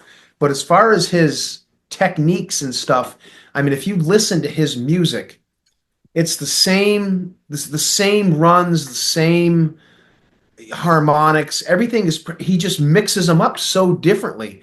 And I think a lot of people play, and this is in no way, shape, or form taking anything away from him, because I mean he's the best in my opinion. But a lot of people make more out of what he's doing than what he really was doing. Right. It sounds so incredible. And a lot of the times, I can't tell you how many times I've been playing something and I'd be like, gosh, this is such a pain in the ass. I can't get this. And then whatever reason, I'll see someone on YouTube or I'll see a video. I'm like, whoa, wait a minute. That's what he's doing. It's not even, it's like, whoa, he's only using two notes. He's not even hitting four strings. He's hitting two strings. He's just two noting it. I'm Right. like, or something like that, like, wow, but it's his technique and it's his attack and it's his, the way his finger strength, it just has that mojo to it for mere mortals like me. I'm making more out of it, but even when I play it the right way, yeah, it sounds okay, but it's just Ed had something that was just so unique. Isn't it weird? Like, because there was that period, I've done really deep dives on his early days. How he was at one point sort of a blues pentatonic player. Yeah. And then he goes into this. I don't know how this happens, but he basically starts doing all these shapes and blows. What this is why we have such trouble figuring it out, because none of it makes any sense from when you see it. You go, well, that's a lot easier than I thought. Right, right. But when you're trying to learn it by ear, in particular, and even with video, as this kind of shows, is for some reason it's like you don't have any a place of reference. Yeah, exactly. Because you learn all these other songs, and you hope that somewhere in those other vocabularies that you can figure out what he's doing by those other vocabularies, and you can't. Can't. Right. Isn't that weird? Point of reference. That's good, because he never really gave anybody a point of reference. He never really knew, people can come close, but yeah, it's like the Hang 'em High riff. I still struggle with that. The main riff. I mean, there's days I can play it good and like, oh yeah, that sounds awesome. And other days it's just like, oh my gosh, just put the freaking guitar down here. It's just, yeah. And then you hear him play that live in the Diver Down tour. He's playing it like twice as fast. Right. And I'm like, whoa, it's crazy. I mean, Alan Garber and I talked about that one time. Like he was talking about that riff, and I'm like, gosh, you ever notice like he plays it twice as, I don't know if it's twice as fast, but he plays it faster live than he did on the album. I mean, I can barely even play it in the album speed. I should say Alan Garber was the person that me and him talked about this 3-note thing. And, he had transcribed that correctly, and it's the fingering and the combination that makes it difficult, because I was sitting here just trying to do it after I figured it out. Like, okay, and I'm going to try to make this work now because I've got to do this song later in a year for this year for a show. But I don't know. I might have to cheat and play it a little different. Play it in the one position, but with the other two fingers. To make it melodically correct. But I always know that I missed that or whatever. It's just so cool. I mean, his fingers just worked, and he had long fingers too, I think, right? Yeah, he had a lot. He had smaller hands, but they all say he had really muscular hands. Yeah. Everybody that's been able to see him up close, and I think was it my buddy Phil X said that he had very muscular hands. That he noticed that about his hands, and if you see pictures of them, they look very muscly. Yeah, they do. Strong, because obviously he's I think. Too, even if they weren't really super long, he had the reach we know he had, ha- Yeah, came from that piano early days. You know, you're a kid, your hands are, your muscles and your fingers are still developing. You can really sure. get Yeah, some advantage there. flexibility built in at an early age, and it transpires over to the guitar. Yeah, Right. So he gets into those piano type tapping situations and he those super wide spreads on something like Spanish Fly. You know, people don't really give him credit for how difficult some of that. Those, it's not necessarily a lick; it's not much as a stretch. right, right. It's Yeah, ice cream man, whatever. right, exactly. It's funny, like Ice Cream Man. It's like it's not the or the Take Your Whiskey Home, which is similar, but it's not necessarily the lick that's hard. It's, I mean, it takes practice, but getting that stretch down and the technique down and then adding the lick into it can be challenging. I mean, even to this day, I mean, I still struggle sometimes with them. It's like there's days it's like not too bad, and there's other days where it's just ugh. It's just as I get older, I find I struggle with things a little bit more too Sure. sometimes. Sure. And so did he. As you notice, he would start to tap things that he would stretch out. Yes, yes, totally. It's a good point. Yeah, he played things different. He'd do like a tapping run versus do the actual lick. Yeah. Yep. I would notice you do that kind of Panama on that there's that first lick he does. That's kind of a quick lick. He would start tapping that. Or he'd Yeah. start tapping. He didn't ever tap this ice cream man. Like I think he had to do that, but you could tell it was work for him when he got in 2015. You know. Well, it was work for him, and then in 2007, when he kind of took a nosedive there for a little bit and had to stop the tour and came back in '08, and he was right on the money again. Towards the end of that, he was kind of went into like an '04 type mode, and there was a couple of shows. I have it live on my phone somewhere where Ice Cream Man he did that lick in the beginning, and it was like just he just blew the whole thing. I mean, it just was like, and then he just went, and it's tough, and plus I think, in his defense too, he also had a hand problem back then Right. too. Right. Right. He did have some hand issues. Yeah. But yeah, I mean, he just I still listen to that first album and I just can't. It's just mind blowing that anybody could play that way. And then the Ted Templeman stuff that came out, and they take away the delay and it's just the dry sound. It's Yeah. still like, whoa, that's not doctored up. That's real stuff. That's the real Right. deal. Raw, amazing, right? I tell you what, let's look at a couple of other things, and I don't want to keep you all night, but let's try the 2015 replica. Oh yeah, that's a good one. Yeah.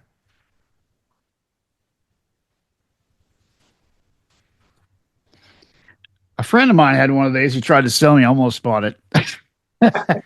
Yeah, this one was a good one. This was a USA version, Oh yeah, and it was a USA non-relic version, and Chris Hubbard did the relicing, and it's going to be a little bit tough to see, but I don't know if you can see the checking. yeah, that's it. Yeah, it came out really, really nice. This this guitar was um,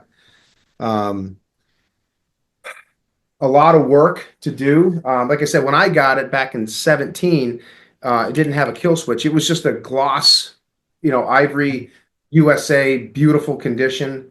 And I just took the plunge and You went and for it, uh, what's that? and you went for it. Oh And I my, went for it. Yeah, I went for it. It's hard to tell, but the headstock's got the checking in it, and like I yeah, said, the body really came out. It's tough to see with the light. I don't know if you can yeah, I catch it. see it. Yeah, yeah, I see it. Not really, really good. Now, I brought this guitar to the Music Zoo, Tommy Coletti's place back years ago, and he had one of the Chip Ellis ones, Yeah, and I held them both next to each other, and was, and not to give, not to take anything away from that version, I was amazed at how close this was. I mean, it was like, whoa. I mean, you could pass this off for probably one of the real ones. It came out really, really good, and the guitar plays great too. right. Yeah, That's awesome, man. yeah. Yeah, my buddy. You see the red Wolfgang behind you on the wall? Is that a flame top or a quilt? That's a flame top. I saw one on eBay today. Someone's selling one for $1,500. Wow. 15. I was like, whoa, and it's a patent pending too. It's just like that. That one's not a patent pending. Okay. My tobacco one is, but yeah, I mean, I don't know who was selling that, but I don't remember. But boy, I tell you, somebody got a good deal on that one. Yeah, the guy that had this relic, he was wanting to trade me that for the red one I have, which is a quilt first year. Oh, yours is a quilt? Oh, I Yeah. love it. Yeah, So, yeah. so he wanted to trade me, and the reason he wanted to trade me was because he traded that guitar in at Sam Ash, and he wanted his old guitar his mom gave him for his 16th or 17th birthday back. Wow. Do you have your quilt top handy by any chance? I don't. I have it Oh, out in the we're not- garage, but but the quilt, yeah, it's awesome. yeah, And it's beautiful, and I didn't want to get rid of it, obviously, because I didn't get rid I of don't it. blame you. Yeah. So anyway, the deal was he traded to Sam Ash in Nashville, and I had walked into Sam Ash one day, and it was like 800 or 700, and I knew, man, I was like, these are $2,500. That was 15, 20 years ago. Right.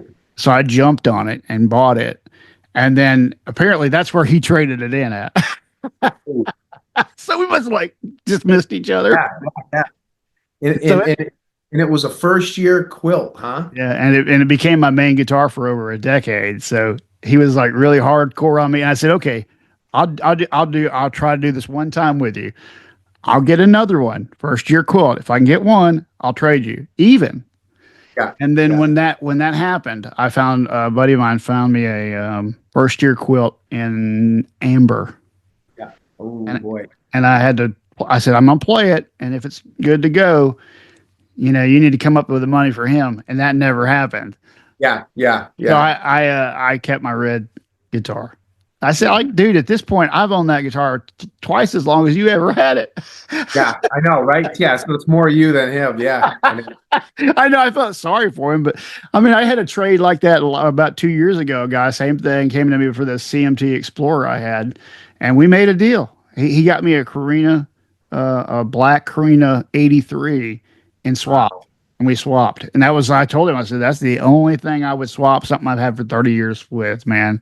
I had a Sure. beautiful, tobacco CMT, and it was brutal to let go, but yeah, it's rare that I get rid of something like that. I mean, and that quilt, I'm going to keep it forever because those are great.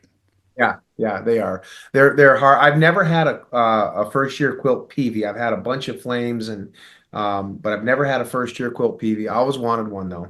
Those Yeah, are. I've got a flame maple green one from the last year. Oh I my custom ordered. I custom ordered that one, and that was right before the 2004 tour, and I had just gotten that at that time, and it's beautiful. It's a I good. have a USA Standard Deluxe with a sustainer in it. Oh yeah. Yeah. Oh, killer. It's got the big. I got the big hook coming out of the back. Oh, Of it, do you got the? Show me that Steinberger over yeah, there. I'm gonna show you that. It's right here. Yeah, show it which to one? me. Which one you want to see? The Steinberger. Oh, of course. Yeah, that's a. This one is always a showstopper. I'll tell you. This one. This is one that I'd never be able to get again today. Yeah, And I bet. Jeff Babbitt's, did all the work to it and everything. Is he still working on these or not? I think he's still working on them. I think there was, I don't know if I think there was a falling out or something with Headless. I'm not quite sure what happened. I just heard Wow. about that. That's gorgeous. This thing is awesome. But yeah, he rebuilt the whole, all new springs in the TransTrem, new faceplate, all professionally striped. Whatever, new pickups. But it's buffed out the back, and this is just a sweet guitar. And the funny thing about this thing is it's so light, it's just so awkward to play. I mean, if you ever come up and you play this thing, you're gonna love it. But it's playing it sitting down, you gotta use the kickstand. Right. It's it looks great. The TransTrem transpose is great. I got a real crash course on this guitar when I got it because I had to really sit down and learn how to calibrate the TransTrem. And believe it or not, it's not that hard. They're pretty they're pretty simple once you get the hang of it. It's just kind of back and forth, touch and go, going up and down through the steps, and then using the little tool to on the jaw screws here, and then also using the tuners. So how does it? I don't know why I don't know this because I don't have one, but it can move like a capo up it can bring the whole guitar up, what, half step or down or? Go up like a half step. Yep. So like, let's see if I can show you here. Like here's standard.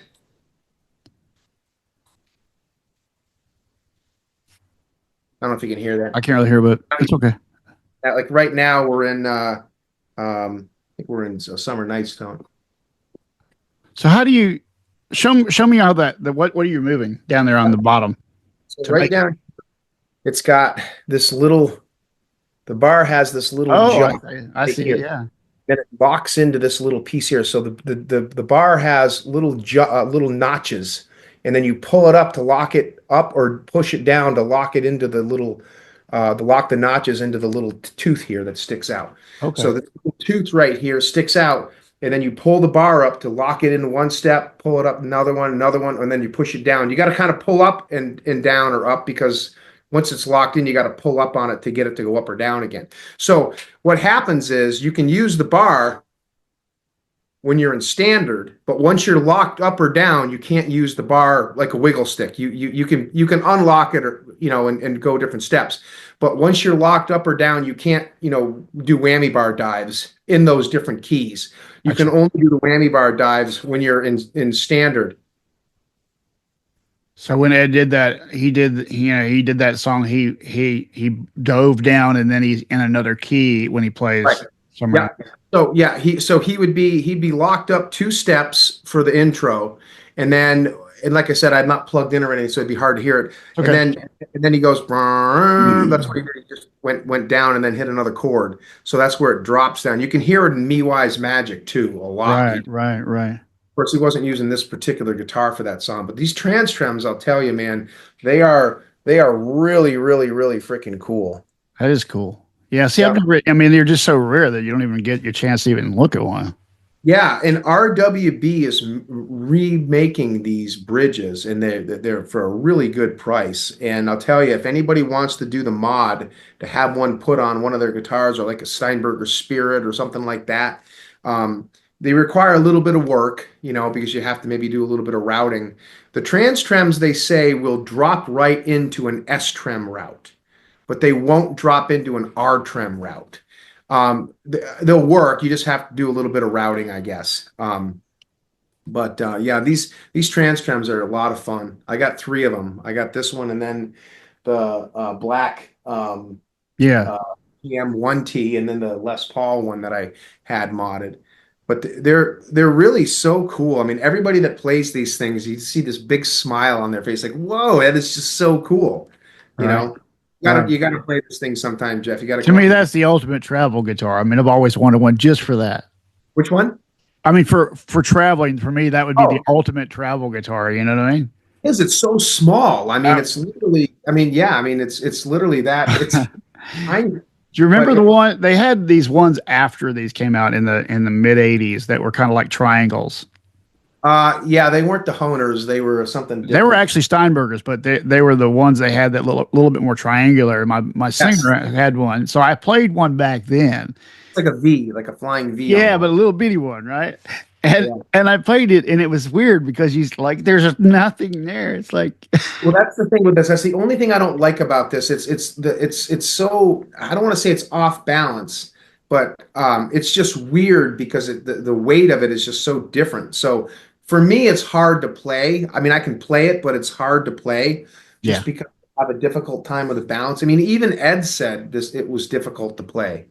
I'm right, surprised he went with this model. I'm surprised you didn't use one of the GM ones with a mhm, strap style body. But right. um, I mean, What you can't deny. I mean, this is just the coolest looking thing. that is cool. The other thing too is when Satriani had to play the Summer Nights, and he had to do it on a regular guitar, and he had to then reinterpret the solo, and it's difficult because I learned Summer Nights as a kid. My teacher, we didn't have a trans, so we did it like Satriani would have done it. We played it in normal standard, and then I had to deal with the solo in that key, which was Yeah, difficult because you had these open string things too. yeah, yeah. It's like It's they're pretty simple to play. It's actually a very easy song to play. When you got the TransTrem, it's even easier because you're always in the same position. man. Um, but it's fun. Yeah, it's definitely fun.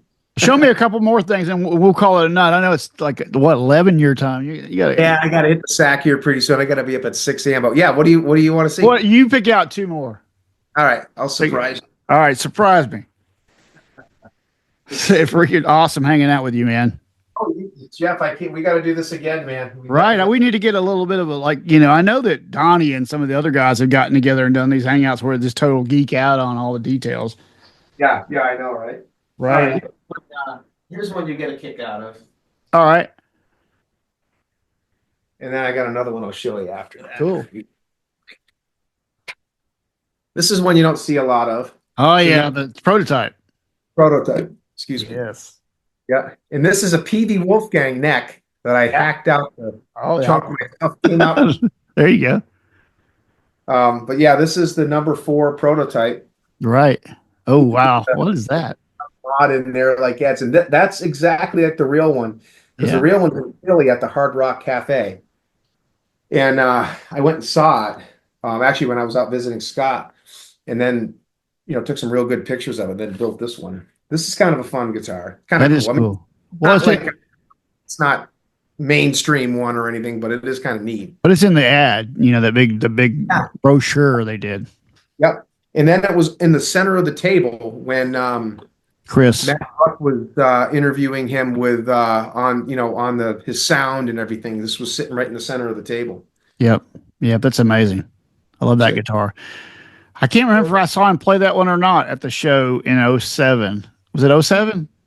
Yeah, it was 07. He played it when I saw him, which I thought was pretty cool. Let's see what else we got. I want to say maybe he played it when I was there. I can't remember. It's crazy. Show you this one. This one came out really cool. My 84. Yeah. Wow. It came out really nice. That's cool. I like the Black Floyd on it. Yeah, it looks good. This is the good enough 86 era version. Right. The way that Zeke made it, Cool. Yeah, and look at the stripes on the back. They're just like all like it's it's like they just it's unbelievable. Like they didn't even try, Right.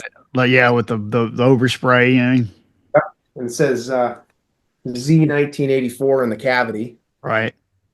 But this is a cool. I got the Steinberger knob on, like it would have been in '88. 2 stars in the pocket, and yes, this is a fun. That's cool, man. People don't really. I mean, I don't know how many people that watch this are not as up on it as you are, but it's amazing that when you think about all the different eras, like you just said, that was from a specific time frame that we go with the details that we'll go to create a certain era version of one of the guitars. It's so cool to do that. Because you can kind of, like for me, it would be like, the Unchained guitar. I wanted it to be just like the one he had when I saw him playing it. Yeah. Oh, there you go. You like this one, the blue headstock Frankie. Yep. Known as the heavy metal guitar in the magazine. Wow. I created the Eddie signature. Did you? That's a pretty good job on that. It looks pretty good. Got the oh wow. Big they're the monsters. Big reflectors on it. Yeah. The story behind this guitar was Ed loved the neck, but Dennis Berardi was like, don't be painting any more blue headstocks. They don't go on. Yeah, that's what Paul had said. Really interesting. Oh, but Dennis didn't like the blue. Dennis did not like the blue headstock, I guess, and he basically told him to get rid of it. So the guitar became a giveaway guitar. Ed signed it, but I guess he didn't take it, so it just became a giveaway guitar. But it's definitely a cool one, because that's where that ad where you see the heavy metal strings down here. They called it the heavy metal guitar. Yeah. Also the blue headstock, Frankie. Yeah. Right. Kind of right. That's cool. I got one more I want you to get. I'll get you one more. Any preference? You want me to yes. The blue Frankie. Oh my gosh, yeah, that's actually one of my favorite players. Dude, we gotta see that one. I saw that in the Dweezil video. I was like, yes. Dweezil liked this one, I'll tell you. He did? He liked this one. Oh man. Yeah. Right. That's so cool, bro. Yeah, this one came out good. Nick Amendolara painted this one. Wow. Y- style neck on right. Killer. Oh, it. It's white too. Right. got red paint on the back. I mean, how do you get the blue color on a I reflector? don't know where he got these. I'm not sure, but he found the blue and the silver ones. You can see it's got Sick. red on it. That is so cool. Yeah, Wow. yeah. This is a great guitar. I put a big steel block in it. Yeah. But oh gosh, this thing sustains for days, Jeff. I'll tell you, this is a great one. This is a fun one. Wow. Wow, man. So what's really cool is how Wolfgang adopted the blue and black, Yeah, later, because that was out in our community way before that, yep, right? People were yeah. doing He adopted it, and it's funny because I always liked that style, and I know a guy that made a green one too, and I was like, oh, that's pretty cool. right. And then about 3 years ago, a friend of mine had this guitar, Chad Wall, and I was like, dude, I want that guitar. I'll never sell it. I'm never selling it. I love it. I love it. And I just kept on him, kept on him, kept on him. And one day I get a message at work. He's like, hey, you still want it? I'm like, yep, I'll take it. It turned out to be one of my favorite purchases because it just plays amazing. It is so unique, like for what we're used to, and just seeing it in a totally different color is so cool. Dweezil loved this one. He really got a kick out of this. He thought this was pretty cool. Yeah. Did you He see? didn't play it, He but didn't play it. he did not play this one, but he did think it was pretty cool. That did You you know? see the Doug Rappaport video a couple of days ago where it was sort of like a natural guitar with black stripes kind of on it. Yes, yes, I saw that. Wasn't That that was cool? Yeah, it was. I think Locke was making those, wasn't he? I think so. Yeah, yeah, I saw that. It was 5150 style, right? I thought that was a Frankenstein or a 78 style. Oh, I'm thinking of something different. I think I was thinking of something different. There was a Yeah, 51. I'll see if I can find it and send it to you. Yeah, But yeah, it was sort of like almost a very natural with the black kind of under stripes. I didn't use the small stripes, I don't think. And he was doing yeah, some solo on it. I forgot what he was doing the other day. Somebody posted it, and I thought, man, wow, that looks so cool. I love when people do like you've seen that, like that guy did the one out of wood blocks. yes, yes. And I really like that stuff. Yeah.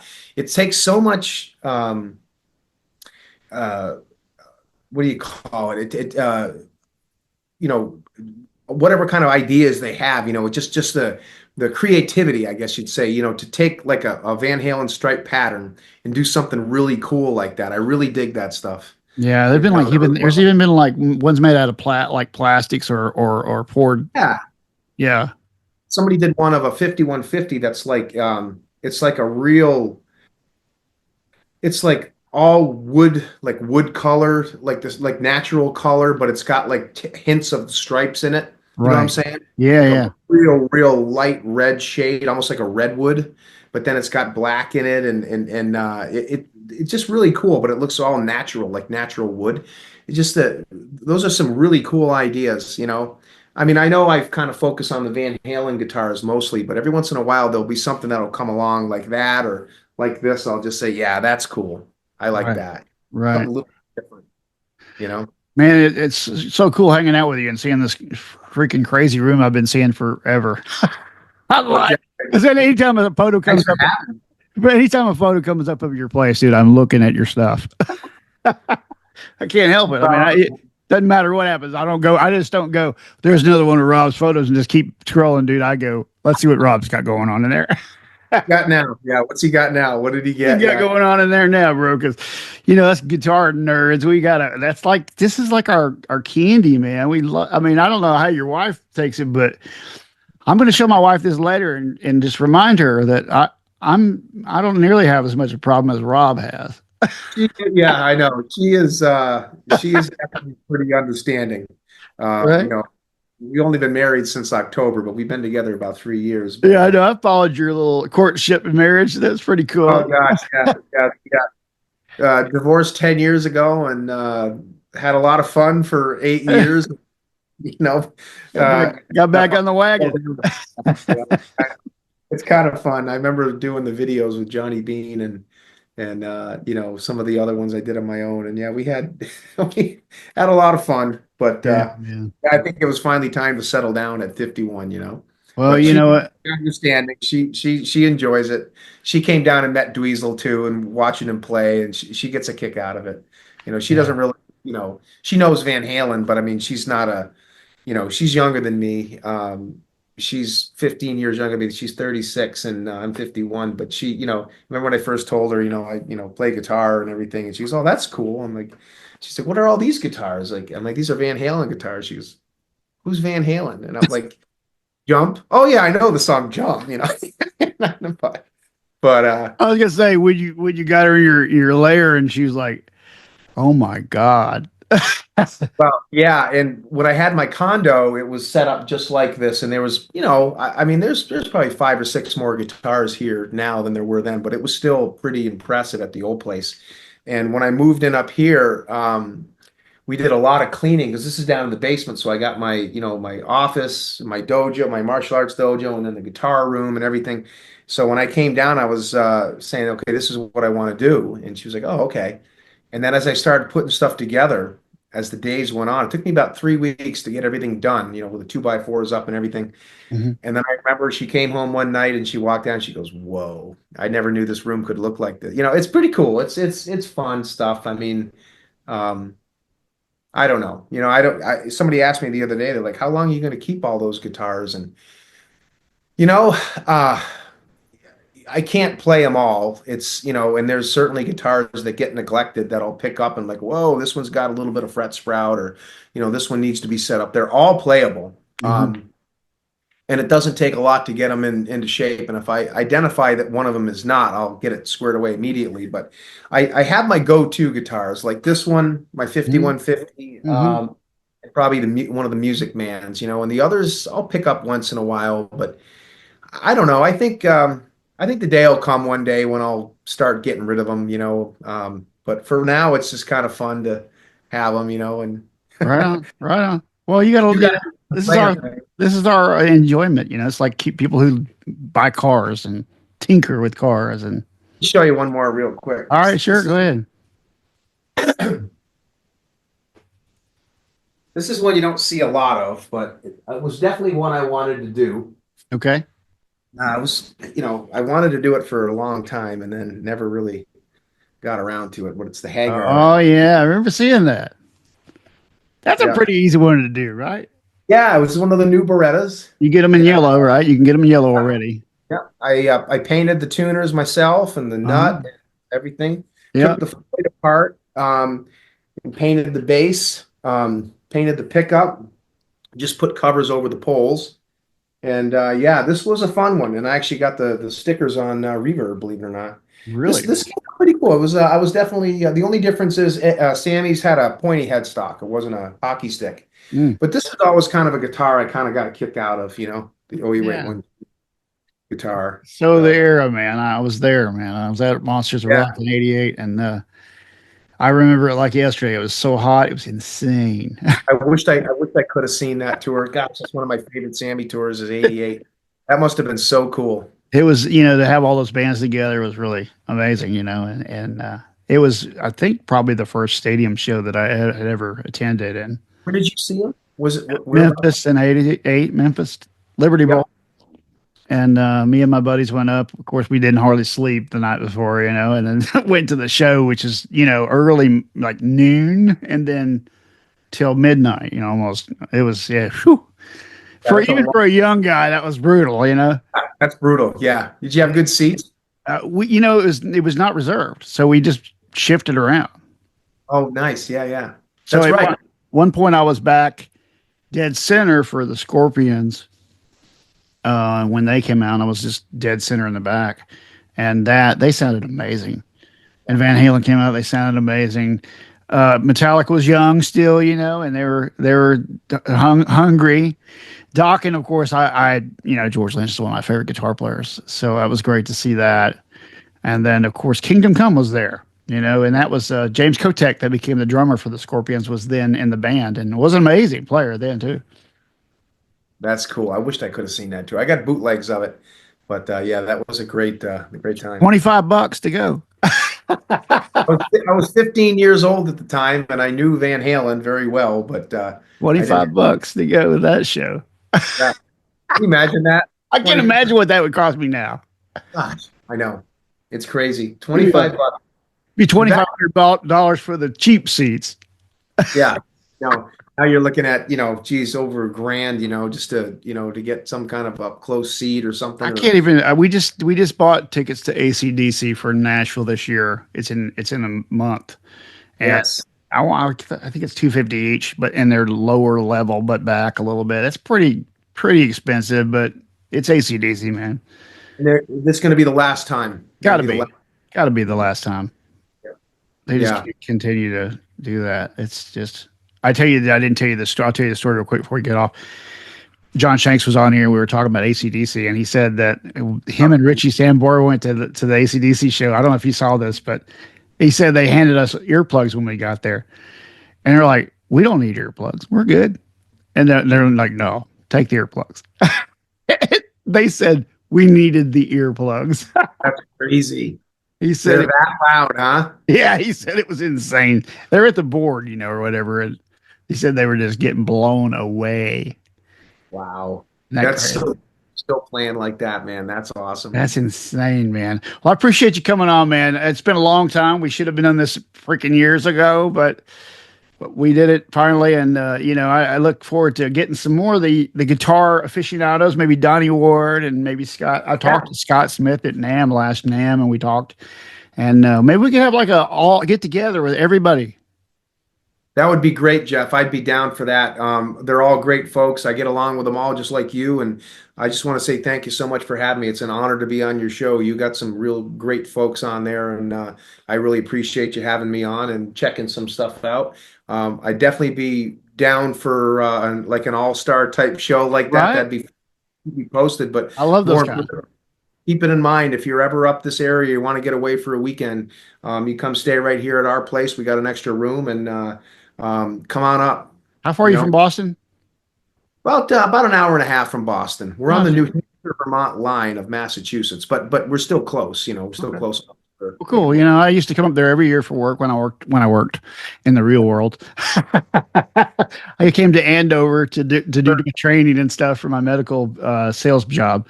So I was up there quite a bit for years, and so I kind of know the area a little bit. I still have friends there, still have people that I used to work with still up there. They'd love to probably see me again. So, Well, even if you don't have to come up for any other reason other than to hang out for, I would do it for you, man. I would come hang out with you all weekend. We have so much fun. we'll get some good wings and drink some good beers and sit at the fire pit outside and shoot some guns and have a good time. That sounds like fun. Well, hang out for a minute. All right, hang out. All right. Thanks for being here.